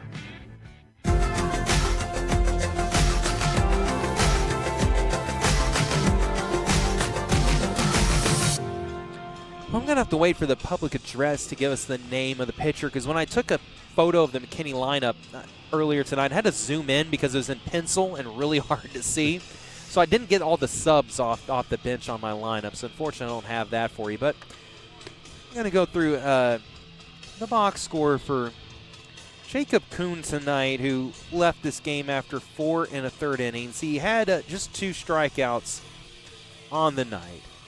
He walked a total of just 2 batters.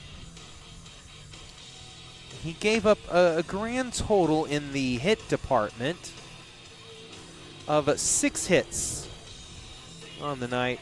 So far, he's given up 3 runs, but 2 base runners on right now. Gonzalez at third, Tebow at first. They both will be charged to Jacob Kuhn should they score, so we won't update that until after this inning. He also did hit 1 batter. Clayton Kadur is what I heard for our pitcher, number 16 for McKinney. So coming up to the plate, number 3, Aiden McDaniel coming up is runners on the corners for Rock Hill in a 1-out situation. Top of the 5th, Rock Hill leads this game 3-1, able to score a run after letting up one in the bottom of the 4th. Runners on the corners for the Blue Hawks, and McDaniel takes the first pitch for a strike. Let's see if McDaniel can become McDouble here, right here, and drive to pair in with a nice RBI double. That'd be an excellent result for Rock Hill. Elijah Guevara is on deck, the designated hitter, who's 1 for 2 tonight, waiting his chance here in the top of the 5th, where Rock Hill's reestablished the 2-run lead after Roy scored on that fielder's choice that became an error from the second baseman. The runner will get over to second. It's another stolen base for Rock Hill as the catcher looked over to third. Wasn't going to be able to make the throw in time for second with a speedy Rock Hill team, and it is a aggressive leadoff there on second base as he'll kind of walk back a little bit towards the umpire. And who's our courtesy runner again there tonight? You were saying earlier, Colton, number 22? It's Reddick. Reddick. We're far enough away from the jerseys I can't even see his number at this point. I remember you saying it's 22 earlier. 1-1. This one bounces in, and another good stop from Estes, who has been great tonight behind the plate. I've said it time and time again for the Lions. It's so important to have a catcher that can make those type of stops. I mean, he's prevented a couple of runs already tonight. 2 balls and a strike. Kodor with the pitch. Fastball's high, and it's 3-1. Once you get by the starter for the Lions, try and test their bullpen here early in this 2-game slate here, this Wednesday-Friday matchup. See what you can do against Clayton Kodor here and try to build on this 3-1 advantage. Oh, huge swing by McDaniel. Went for it all. Came up empty. The count is full of 3-2. That one, he was trying to hit that one off the light in the outfield, trying to break a light bulb with that swing. I remember the one home run that McDaniel has on the season at Rock Hill. I remember that one was a pretty good home run. You could tell right off the bat that it was going to go far, and it did. He has plenty of pop in that bat. This one is over his head on 3-2, just about. That was about hair length high. Catcher Estes had to stand up, straight up, to make the catch. So ball 4, the bases are now loaded. Great situation here for Elijah Guevara, and he already has a single tonight. On the season, Elijah's RBI total, just 6 RBIs, could really add to that here. Takes a first pitch strike. Guevara came into tonight with just 34 at-bats, and right now at this moment he is 7 for 36 on the season.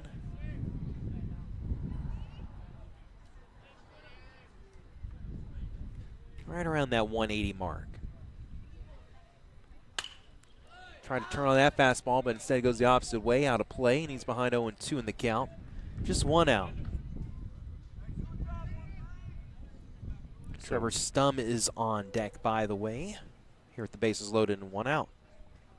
Bases loaded situation in a 3-1 game. Elijah Guevara up to bat with an 0-2 count with 1 out. Trying to take this down the line in right field, and it's just going to leak away. Kind of started on the line and then tailed a little bit further foul. But a chance for the Lions fans to hold their breath on that one. By the way, great job by the McKinney crowd tonight. They've got all the banners here at the baseball field, all the signs.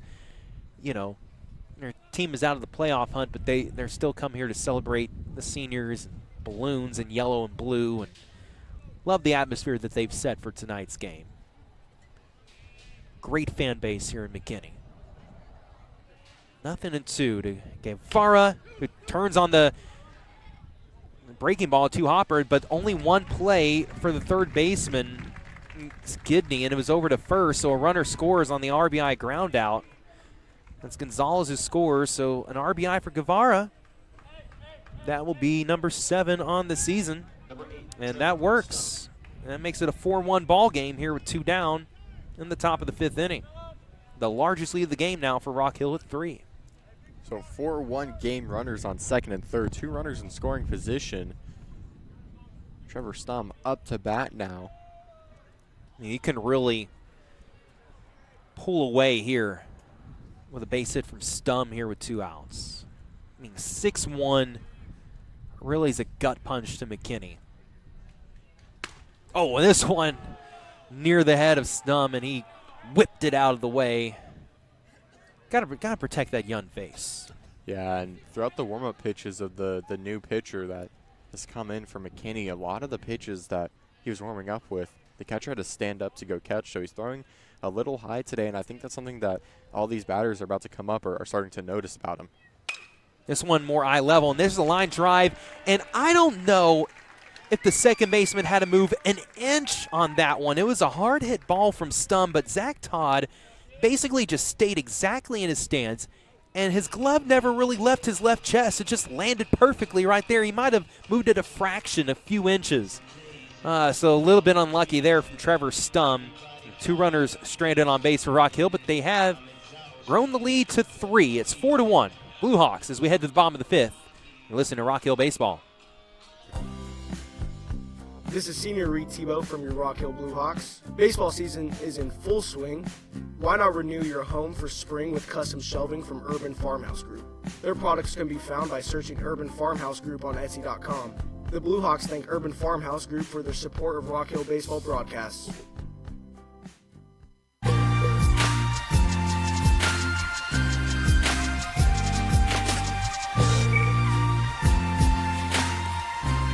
Well, before we start the bottom of the 5th, time to check up on what else is going on in sports. Tyler Sloan, Colton Boston here with Rock Hill leading 4-1 over McKinney. Check in on the Texas Rangers, how they're doing at home tonight against the Pittsburgh Pirates. They trail 4-2 in the bottom of the 7th. Josh Young hit a 2-run homer in the second, gave him a 2-1 lead at the time, but the Pirates have come back since then. In the 5th inning, they scored 3 runs. So we'll see if the Rangers get some more offense going. Of course, Wyatt Langford headed to the IL, hip flexor. So he'll be out likely for about a week and a half, they're assuming at the moment. And then I'm going to poke in at the NHL scores because my Pittsburgh Penguins are in action, and down 0-2 in the series. They need a win tonight, and I haven't seen since it was 1-0 before the game began here. Oh, no. They trail 4-2 in the third. About 5.5 minutes left or so. Oh, no. Flyers, they scored 3 straight after that Malkin first period goal. That's not good. Hopefully it'll go better for the Dallas Stars, who are a minute into their game against the Minnesota Wild there in St. Paul. Not only are they a minute into the game, but they're a goal up so far in the tied series. It's now a 1-0 game, just 18.5 minutes left in the first period for the Stars. It still showed 0-0 on my app. Now the 1 appears as soon as I exit. Your phone must be quicker than mine. This one's ball high. 2-0 count now from Slanina to Tyson Todd, the 9th hitter in the Lions order. There's a goal by Mikko Rantanen, assisted by Duchesne and Robertson. All right, so Stars wasting no time. Now getting straight to it. This pitch is high and not getting straight to it right now. Slanina is behind 3-0 in the count here. To the 9th spot hitter in the order. There's the get me over strike that he needed. If you're Slanina, I mean, I would rather throw something straight over the middle and let the 9th hitter in the order, Tyson Todd, have his go at it than give up a walk here. There's a swing and miss from Todd, and now the count's 3-2. Yeah, it's a good comeback at this at-bat from Slanina, going 3-0 down, bringing it back to a full count, putting the pressure on the hitter to do something big here. And the swing and miss on the 3-2 fastball. So from 3-0 in the count, Slanina comes back with 3 straight strikes and now earns his 6th strikeout of the game. He had just 1 through 2 innings, a pair of strikeouts in the 3rd, a pair in the 4th, and then a leadoff strikeout here in the 5th. Now you're back to the top of the order for the Lions, and this is where McKinney needs to make hay if they want to erase this 3-run deficit. Gidney's 1 for 2 tonight against Slanina. A lefty on righty matchup, and Gidney calls for time. So Slanina, 6 strikeouts on the night. This one's fouled off, and you know those 6 strikeouts would go well with a 6th win on the season for Slanina, who's 5-0 coming into this night, and this team oozes with confidence when Slanina's on the hill.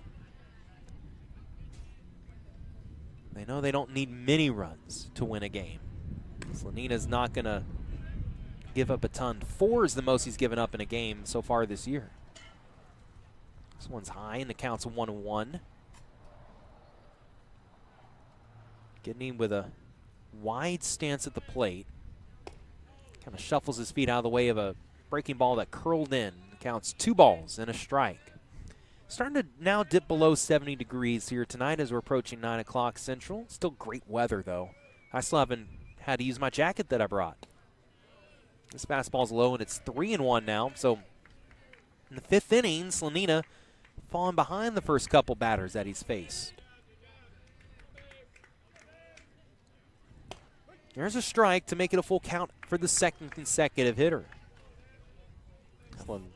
Fastball he just laced in there, right at the thigh height or so. Payoff pitch, and this is fouled off, and we'll do this over again. Yeah, I mean, Slanina is able to put a lot of these pressures on the batter. He's going to try and give him a pitch that's, you know, really close to the zone. He's putting the pressure on them. It's a full count. It's up to the batter if they want to swing or not. And, I mean, Slanina, we know he can pull a string. He can either speed it up, he can slow it down. We've seen a couple of pitches tonight that look really, really good to where they'll drop so fast. We've seen a couple of incredibly fast balls from him as here's the full count pitch. Another fastball. This time he left it high.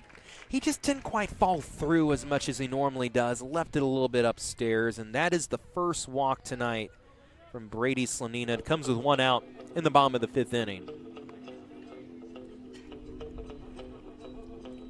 For Slanina, that is just the 11th walk this season. And, you know, he mentioned he has 6 strikeouts tonight, so 41 strikeouts to 11 walks. He's nearly 4-1 on that strikeout to walk ratio this season. Really good numbers. As Slanina will get his ball replaced by the home plate umpire. Now he'll face Brant Hodges, who's also 1 for 2 tonight. And a single in the 1st inning. Hodges kind of twitched his hips, but didn't pull the trigger. Takes strike 1. The wind has really died down, but it's still going to gust from time to time, strongly blowing in. About 15 miles to 20 mile per hour gust. Here's a ball slapped foul and off the dugout on Rock Hill's side down that first base line, and the ball ricochets all the way into right field, and that'll be chased down. 0-2 to Hodges. So far, Gidney not showing that he's going to try to steal a base, and down 3 runs. I'd be surprised if the Lions took too many chances on the base paths. They need base hits. They need to string some together. The 0-2 from Slanina.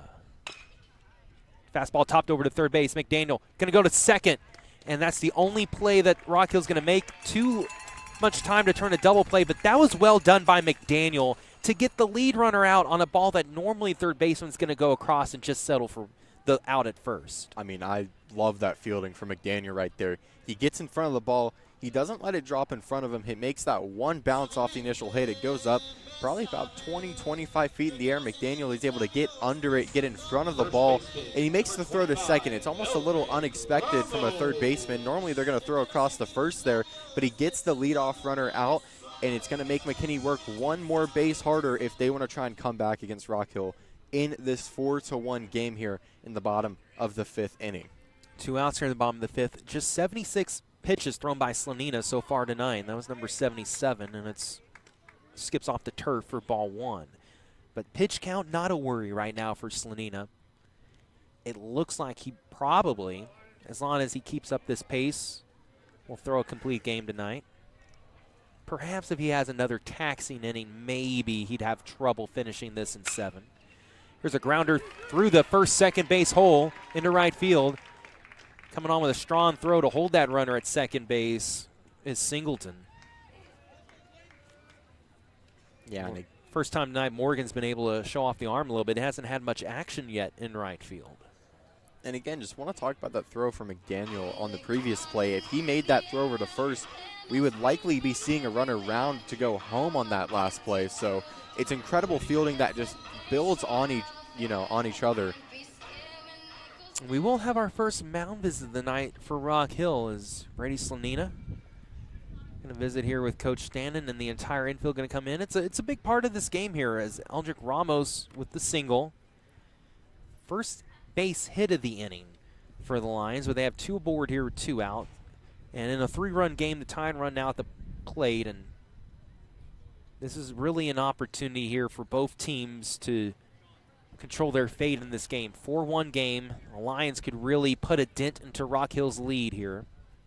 And there will be a new batter coming to the plate. This is the spot occupied by Jacob Kuhn, the pitcher, to start this game off. Of course, a reliever's in for him now, and Clayton Codur. So we got it's going to be Kuhn to re-enter to hit here in this spot, basically. Number 1, Jacob Kuhn. So that's what Coach Goodwin was out there to do, tell the umpire about that move. And another reliever now jogging to the bullpen to warm up for McKinney.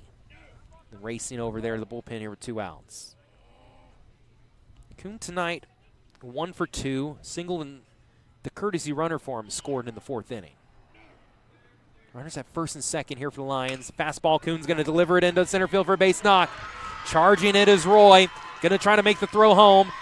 On a 3-hopper, it'll reach home, but not before the slide safely by Hodges. Also turning from first to third is Ramos. Runners at the corner. That's an RBI single for Jacob Kuhn. 2 for 3 tonight. Now a 4-2 ball game as the Lions are back within 2. So the runner from first advances all the way to third. It's a single that'll give McKinney 1 run closer to possibly tying this game or winning it here, as it is now a 4-2 game against the Blue Hawks in a 2-out situation. McKinney coming up big in a very clutch situation for them. And if McKinney wins here tonight, it takes away Rock Hill's chances of getting into the playoffs. Yeah, it's a must-win to stay alive for the Blue Hawks in that playoff hunt. Breaking ball upstairs for ball 1 from Slanina. 7 base hits now tonight for the Lions. 4 of those 7 hits have come from the top 4 in the order. Dye tonight 0 for 1 with a walk. 1-0 count. Runners at first and third here with 2 outs. Slanina working from the stretch with that runner at first. Going to try a first to third, or rather a third to first move, but does not make a throw. It's been a while since I've seen it work, but it's still something that is in the pitcher's repertoire. You step to third, you pump fake the throw, and then you turn around and see the runner at first is just in la-la land. 1-0 fastball. Oh, and that was a good heater. Dye not catching up with that pitch, and it's 1-1.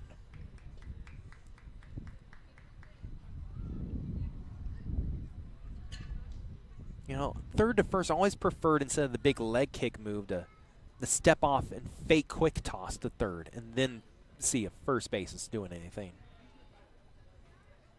And he'll use the same third to first move. I also like occasionally, especially when you're like Stum is right now, holding the runner at first, just throwing to first. I like throwing to first sometimes. You know, you're not trying to whip it around and risk overthrowing or underthrowing it, but make just a little toss over to first. And see what the runner at third does when you throw over to first. Kind of jumps the runner's heartbeat a little bit. This one's foul tipped into the glove of Tebow. Just makes them rethink their lead the next time that they come off the bag. Puts a little bit of pressure on them in a 2-out bottom of the 5th. You want to kind of hold the pressure on it when you have the tying run on first and the leading run up to bat right now. Yeah. Half a step can make a lot of difference.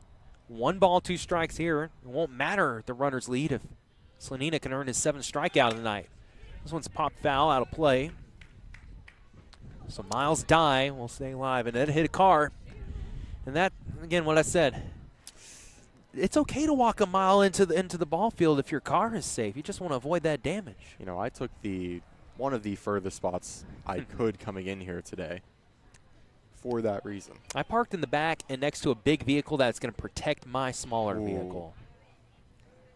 Get you a nice SUV to park by to shield your own car. That's what I like to do. Now, if you drive an SUV, unfortunately, you are the shield in that situation. Ball and 2 strikes here. Dye trying to stay alive here against Lenina. 4-2 game. The Lions, a base hit makes it 4-3. An extra base hit could potentially tie up the game. A home run, and you know what happens then. Tebow giving the signs to Slanina. And Rock Hill's ready to rock and roll. This is a high pitch, but did the runner go through the zone on the swing? Oh, the umpire in the field says no.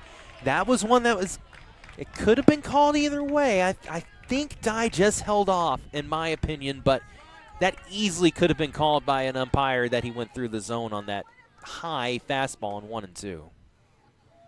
And Tebow's going to call time and have a chat here with Brady Slanina. I mean, it looked like that call could have gone either way. It was just so close. I think he pulled it back just in time, but flirting with danger for sure, but a check swing nonetheless.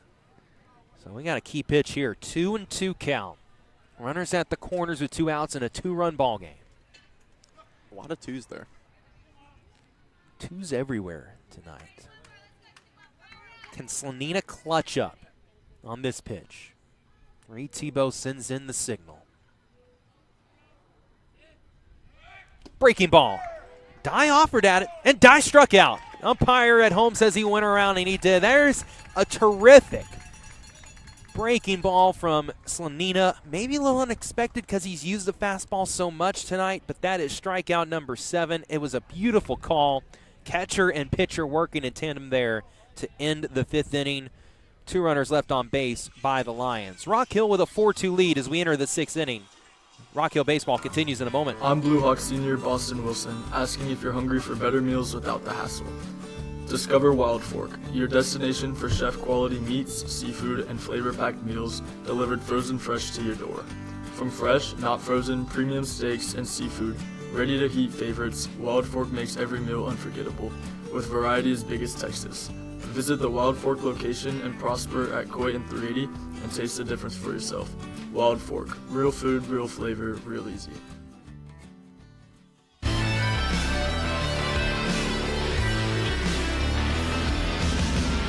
Well, welcome to the top of the 6th. Rock Hill Baseball. Our live stream of Rock Hill Baseball season long. Brian Sutcliffe will be back Friday night for the regular season finale at home against these very same McKinney Lions. Last chance for the Rock Hill faithful to see their team this season. Still potential for some postseason baseball.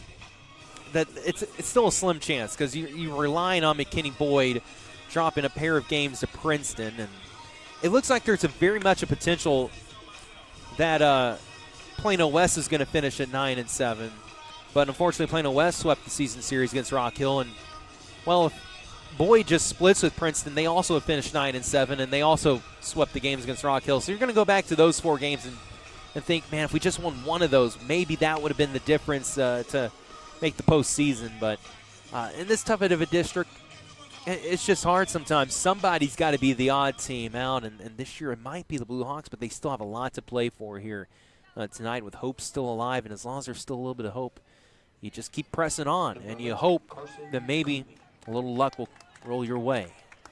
They lead 4-2, doing well so far tonight. Cooley, Singleton, Roy, 8-9-1 in the order. Due up here in the top of the 6th. And there is a strike to Cooley.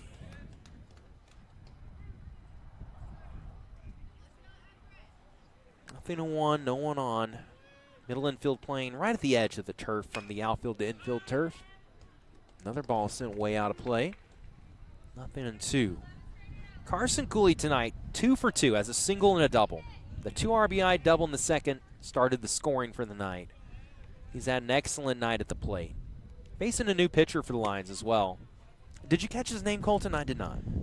I did not catch. Let me see if it's one of the few names on my roster that I was able to get. Yeah, I think I do have him on the roster, so hold on a second. Actually, no, he was in the field of play earlier. This one's popped up. That's the number of Everett Gidney, who's the starting third baseman, is now in to throw. And so Kuhn has now gone to third base to play third. So that is the switch. Kuhn and Gidney both stay in the batting order, as Gidney is now our third reliever of the game.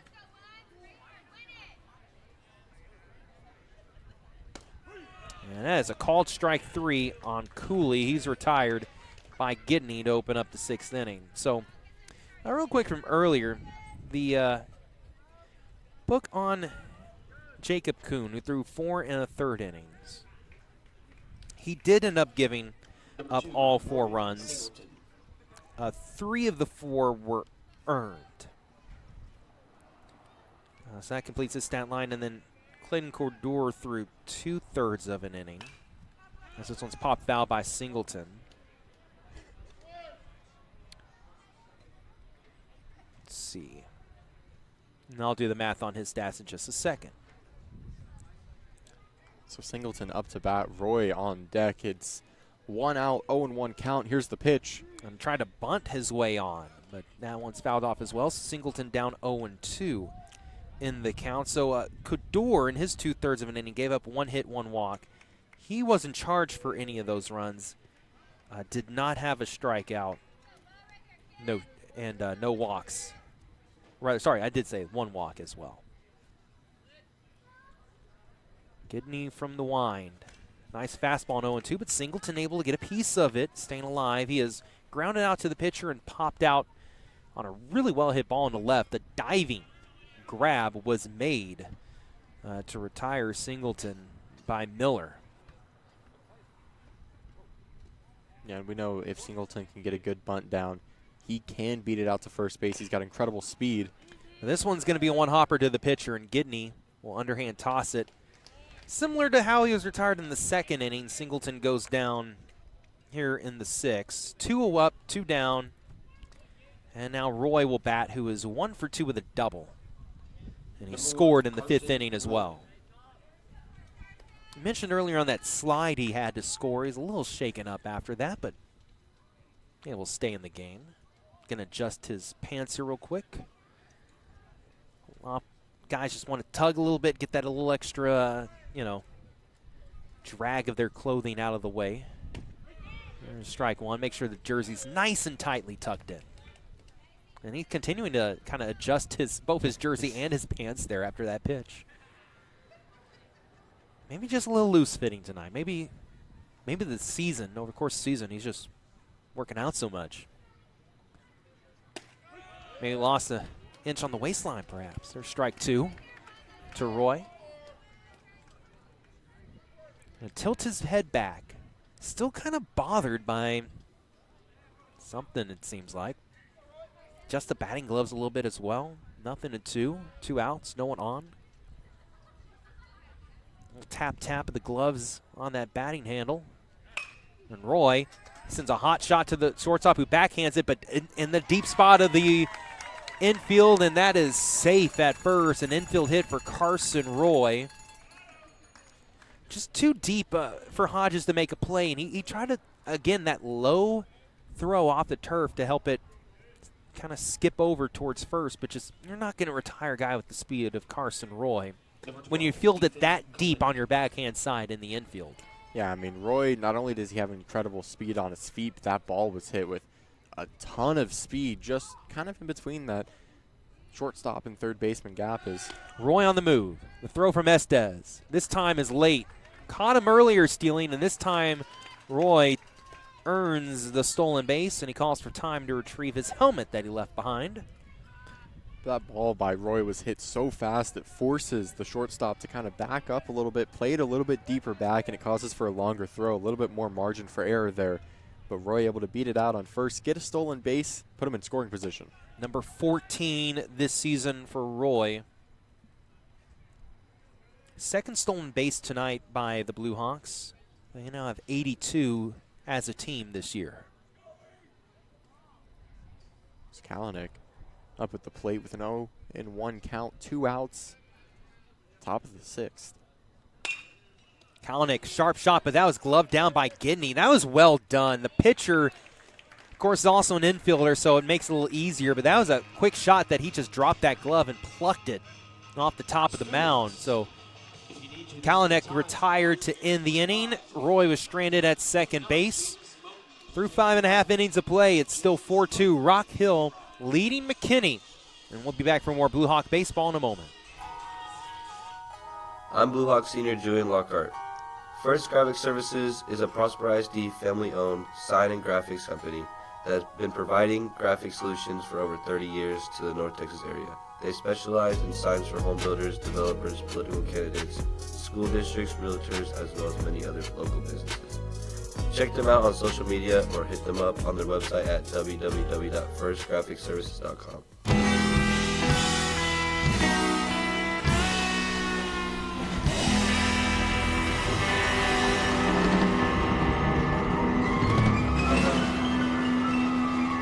I like letting the whole drum solo there end on that rejoin music. That's good stuff. Tyler Sloan, Colton Boston here with you tonight. I'm in for Brian Sutcliffe. He'll be back Friday for the season finale, but while he's away, I joined the broadcast, and so far, Blue Hawks up 4-2. They play a lot of these district games. There's just not too many blowouts here in 6-6A. A lot of these games are tight with some thin margins, and just, Rock Hill just maybe a fraction better than McKinney, but that's enough in a game like this where they lead 4-2 despite being out hit by 1 by the Lions. Yeah, I mean, you look at Rock Hill. You talked about the stat line earlier. When Rock Hill scores more than 2 points, I believe it was 16 wins on the season. So this is a team, when they get that offensive momentum, when they get that batting momentum, with the help of that, they're a team that can really finish out games, but it's a 2-run game here in the bottom of the 6th. We've seen a lot of teams this season against the Blue Hawks come back in these last 2 innings. Interested to see how the Rock Hill fielding is going to play this one out throughout the last 2 innings. 6, 7, 8 in the order for the Lions, and it's Washington to lead things off. It's hopefully the only time in this broadcast I say the numbers 6 and 7 in consecutive order. 1-0 pitch from Slanina. There's a swing and miss by Washington. You don't fall into that trend, do you, Colton? You're a mature high schooler. Sure. That's what we're going to go with on the broadcast. 1-1. There's a fastball for strike. My younger brother, I only have one brother, and he's younger by about 3 years. During Thanksgiving vacation, he came up to see the family and had a golf outing with him and my father. 1 ball, 2 strikes here, and Slanina will strike out Washington. That fastball has got him. That's 3 straight strikeouts. That's a sombrero there for Washington tonight, and 1 out here in the 6th inning. But my brother, who's over the age of 30, tried to use that, new school phrase that annoys a lot of older people on the golf course, and I just looked at him and I said, "What are you doing?" And he calmed down after that, but he must have just had a burst of energy on hole number 2 of our round. There's a topper over to third to McDaniel. Chest high, he fields it, but the throw gets away. Trying to stay on the bag and field at the same time was Trevor Stum, but just too far away from him. An off-target throw from McDaniel. You don't see that often, and Cameron Miller's going to reach all the way to second base. That's a 2-bag error on the third baseman. You don't see that often from McDaniel, like you mentioned. Stum tried to lay down, reach out, and get in front of the ball. He's already had, I believe, 2 times I can count off the top of my head where he's had an incredible stretch to catch a ball tonight, as there's only so much that Stum can do over there on first base, and it allowed the runner to get to second in scoring position with the tying run now at bat. And that tying run would be Zach Todd. Takes the first pitch strike. The Todd brothers, 8 and 9 in the order for McKinney, and so far they're combined 0 for 4 with a pair of strikeouts. 1 strikeout by each brother. That could change very quickly for McKinney, and what a time it would be for the Lions. Runner at second, 1 out, down by 2. Swing and a miss. Todd chased that high fastball from Slanina. And Brady's been able to locate that high fastball and get some of these hitters to chase it tonight. It comes at you so fast, and anytime it's at above chest high, about shoulder high, you always think it looks so good when you start to swing. Then you realize that your bat's a little bit underneath it. Brought that fastball back to the knees, but it's a touch outside, 1-2. Slanina has his hands kind of palms up saying, where'd that miss? The home plate umpire says, it was outside. Slanina thought he had strike 3. I mean, I got to say, credit to Reed Tebow there for framing that ball up so well, making Slanina question. Now your catcher tries to help you out there. Sometimes you can frame it well enough and deceive the eyes of the umpire. It happens all the time. I think that that throw from Slanina had a little bit more behind it. Yeah. For that one, but it's fouled away, and only one car casualty tonight. So far. Plenty of time left here, bottom of the 6th. As long as it's not one of our cars, we'll be fine. 1-2. Oh, that was an overthrow, but caught by Tebow. Out of his stance quickly. It was a breaking ball. Could tell by the way it spun out of his hand. And sometimes your release point there, if you don't square up, your arm is behind, and that causes the ball to elevate first before the break can be taken. 2-2 from Slanina. Goes back to the fastball, and it's tipped foul by Todd, who's having a very good at-bat here now. Working the count. Slanina up to 96 pitches, so at this rate, unlikely to throw a complete game. So the Blue Hawks are likely going to have to go to their bullpen at some point, whether it's here in the 6th or in the 7th inning. 2-2 from the stretch. Slanina, hearing the chatter from the Lions dugout, gets the strikeout. Another fastball that is just too fast for the batter to handle. Slanina able to shut down that batter. An 0-2 count that the batter then worked up a little bit, but able to close that one out after some frustration on a ball that looked like it might have been a strike. Called a ball. Good job by Slanina to kind of get back in his zone, not letting that affect him too much, as you're right on the edge of getting another strikeout to an already good night from Slanina. We can talk about his strikeouts, but he just gets right back in the zone. Doesn't let him affect it too much. That was number 9 tonight from Slanina, as Tyson Todd sends this one foul straight out of play to left side, 0-1. And it's also 4 consecutive innings. Slanina has a pair of strikeouts within the inning.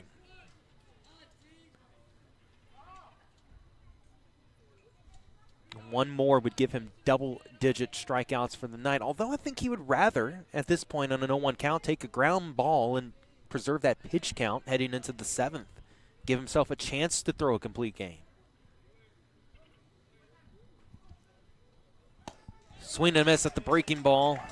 Like a slider there from Slanina to make it 0-2. And, of course, what's most important, whether Slanina throws a complete game or not, is earning that victory for the Blue Hawks. It's just a matter of how the pitching staff's going to be used in the 7th inning.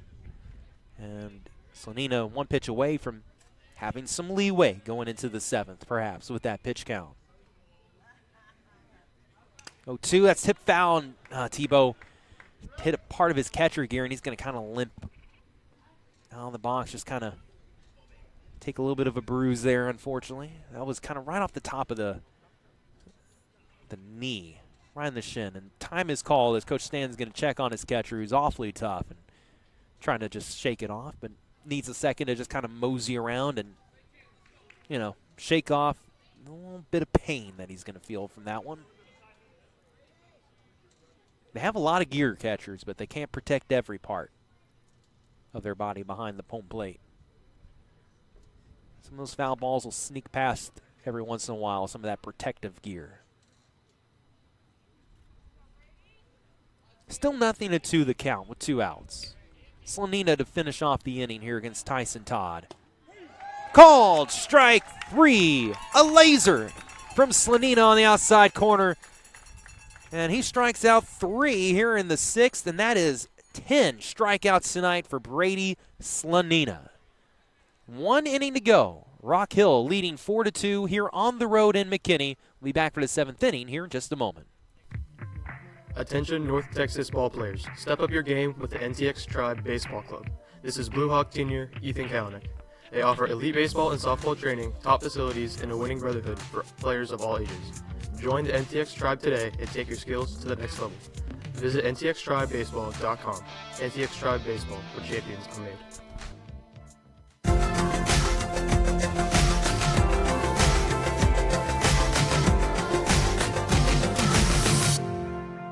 Well, once again, we're back almost ready for play. Wind is starting to really freshen up here, Colton. Here at the end of that 6th inning, I could tell that the temperature is starting to draw down, and that wind is picking right back up here as we get further into this ball game. Yeah, the weather's going to start kind of changing throughout the night as a couple of the systems that were looking about lower Texas, they're going to start moving up north now. Doesn't mean rain, but just atmospheric conditions, the wind, all of that can kind of move up, shift up as night falls, and can definitely change the way that some of these balls will play. Is if you look out into center field, I always find it really interesting how the wind, the higher you get, will change on where you are on the ground. And that's something that we learn all the time in ground school, is the wind up, 1,000 feet up in the air is going to be way different than what you feel down here. And so even with that 50-foot difference, the 80-foot difference that a ball might fly up, the wind's going to change up there. And if it's gusting like how it's been tonight, and if it's variable like how I've seen it tonight, that can play a huge effect if you get a ball up into the air. And most of the baseball parks, especially in high school, are going to be exposed to the wind in the outfield. So that definitely does make a difference. 3-4-5 in the order for the Blue Hawks here in the 7th inning, and Anthony Gonzalez takes a strike here leading things off. Gonzalez tonight 1 for 3. Did reach on an error in the 5th inning. Kind of a fielder's choice / error, because the error was a throw home to try to get Roy out, but was unsuccessful. This 1 pitch is foul. Just able to catch up to it was Gonzalez and sends it straight out left out of play. And Gidney has been really good since entering in the 6th inning, the reliever here for the Lions. 0-2 the count. Gonzalez does catch up to it, sends it to the shortstop. That throw is on target and in time from Hodges for the first out here in the top of the 7th inning. And they'll put up Reed Tebow up to the plate. Oh, no, I didn't think we had a fan trip there at the edge of the stairs, and we're in there, people checking on her. Looks like she's okay. Maybe just, a little bit caught off guard by the steps there. Fans are helping her up. I would go leave my seat to help her, but we've got a little fence here that blocks us from the opening of the stands there. So they've given her some attention right now. So good that appears like she's okay. This one's slammed in the center field. That's a good base hit by Tebow. That's the 2nd of the night. You got to show out when Gramps is in attendance. His grandfather is here tonight. And that's another hit for Reed Tebow. 2 for 3 with a walk here this evening. And now Aiden McDaniel at bat. Number 3, Aiden McDaniel. 1 out. And the Blue Hawks would not mind another run or two just to ease that scoreboard pressure slightly entering the 7th inning. Yeah, Tebow's been able to show out tonight, and that's kind of been the story throughout district play, is McDaniel will foul that one back. Tebow, since it's really been, not even a must-win situation, but when you had that look at, Rock Hill is a playoff contender team, he's really stepped up at the plate. I think we're seeing that here tonight. You just never know who's going to step up in the order from night in and night out. Carson Cooley's another player who's really stepped up big in the bottom half of that order for Rock Hill, and him and Tebow tonight with multi-hit games. This ball's low, and a good stop by the catcher Estes, who's going to throw behind the courtesy runner, and he's safe. Well, Reddick was straying a little too far from the bag, thought maybe it was going to be an overthrow, but once Estes had it, he made the quick throw to first and nearly picked off Reddick. Well, and the thing you saw there with that, too, is he got about, I would say, maybe a third of the way over to second base, and then he tried to stop, but his feet kind of slid out under him. They're playing on a turf field here at Al Alfred Stadium, so definitely the chance to kind of have that slip out in front of you as that happened there, but an incredible dive back to first to keep it a one-out inning. There's a pitch inside, 2-1. You know, I've never asked this question of any of the football coaches and stuff. I wonder how different the football and baseball cleats are that they use on their respective turf fields. But yeah, this baseball field does seem to be a little slippery with this this particular turf.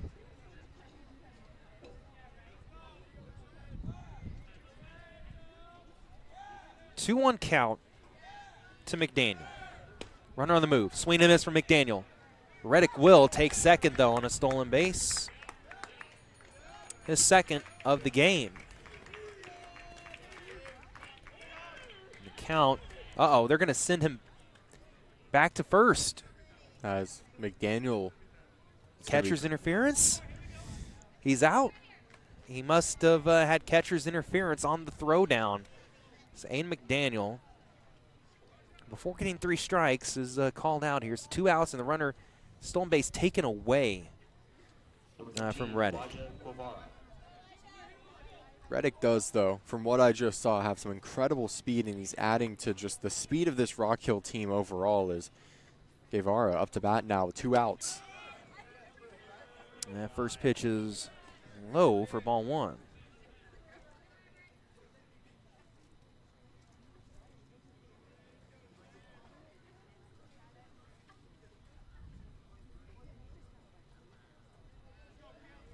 McKinney from the stretch, picks up the leg, throws a breaking ball, gets by the catcher Estes. And so now Reddick will take second on a wild pitch, and he's in scoring position. So Reddick back on a second after getting it taken away off a catcher's interference call from Aiden McDaniels. It is the top of the 7th. It's a 2-out game. Guevara with the chance to give Rock Hill a little more insurance runs with the insurance run on second. This one's popped up into right field, but hanging in the air. The right fielder will stray about 7 steps to his left to make the catch. And there's a right fielder who's entered the game because that was Washington earlier in the game. Maybe that's Cameron Miller now that's out there. It's hard to tell. Let's see. Oh, no, I think that's one of the Todd brothers maybe that made that catch. Either way, fly out to right in the inning. So Rock Hill will take a 4-2 lead in the bottom of the 7th. Rock Hill baseball trying to wrap up a victory here when we return. I'm Blue Hawk Senior Nash Thomas telling you to step up to the plate, go big, or go home. At Bullnose Masonry, we build with brick, block, stucco, and stone. From schools to hospitals standing tall, Bullnose Masonry builds it all. Bullnose Masonry is a proud sponsor of Rock Hill Baseball.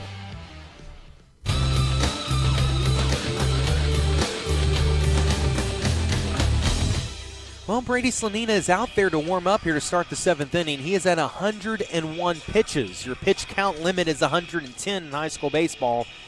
You can finish the batter if your 110th pitch is during the middle of an at-bat. So there's a chance Slanina could throw the complete game tonight, but somebody's going to be warming up in the bullpen just in case for the Blue Hawks as they are sending players down there. And who was that I believe I just saw? I think that was Lockhart that was headed out there.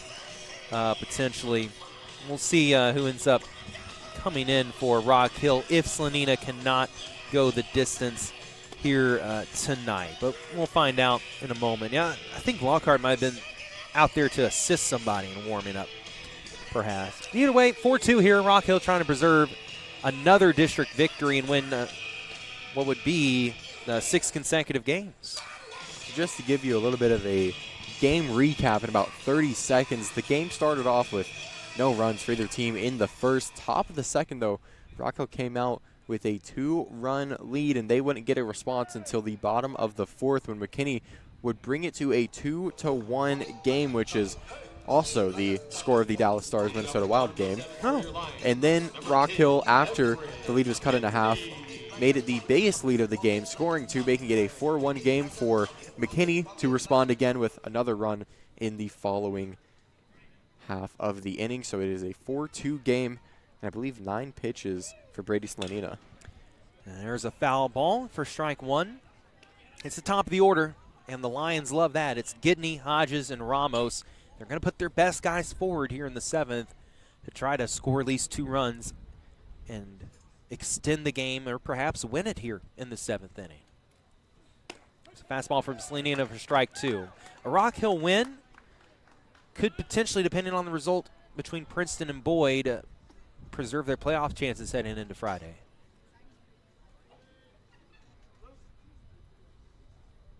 Also get them above 500 in district. It would be 8-7 with a win tonight. This pitch is outside, 1-2 from Slanina to Gidney, who is 1 for 2 of the walk this evening. That was the only walk Slanina has thrown tonight was to Gidney in the 5th inning. The 1-2 offering, fastball.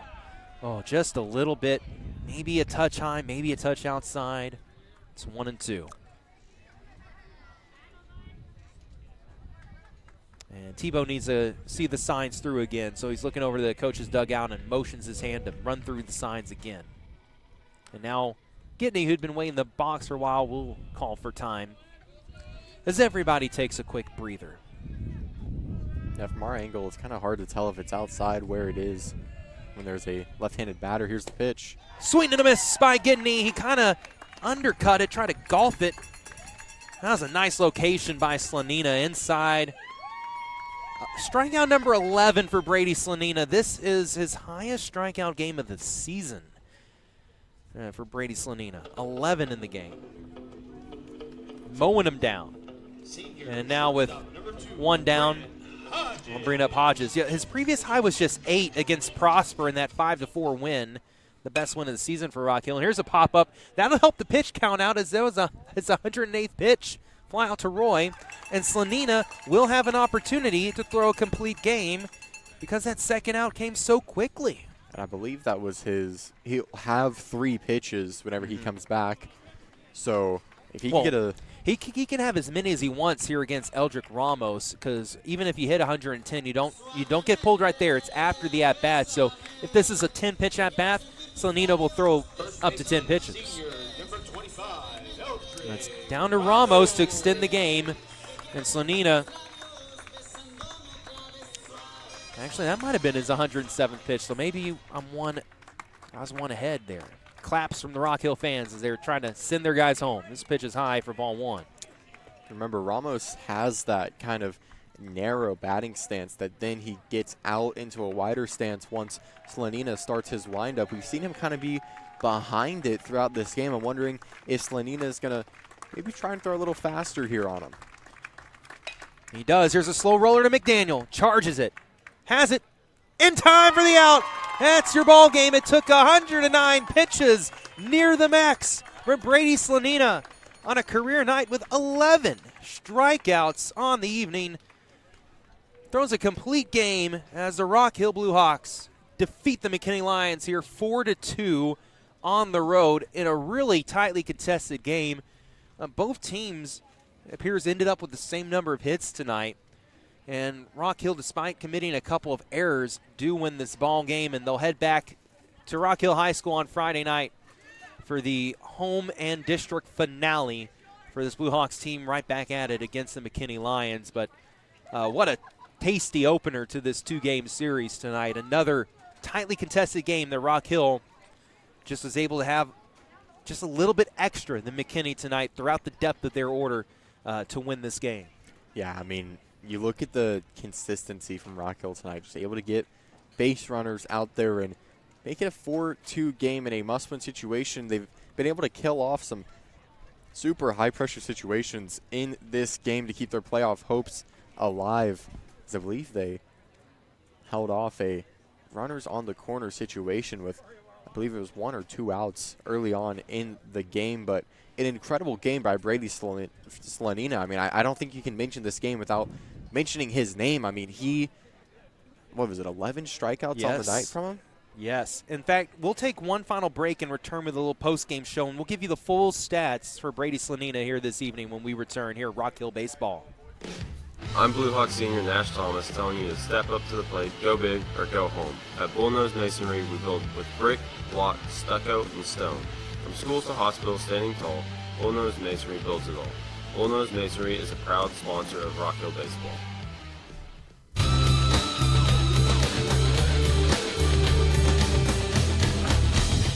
Well, Tyler Sloan here along with Colton Boston here tonight, where the Rock Hill Blue Hawks have just defeated the McKinney Lions by a final score of 4-2. And we're going to go through the full box score for these teams here in just a moment as I'm counting up the final tallies for Brady Slanina's night. And I have it a little bit different than the scoreboard that is up there.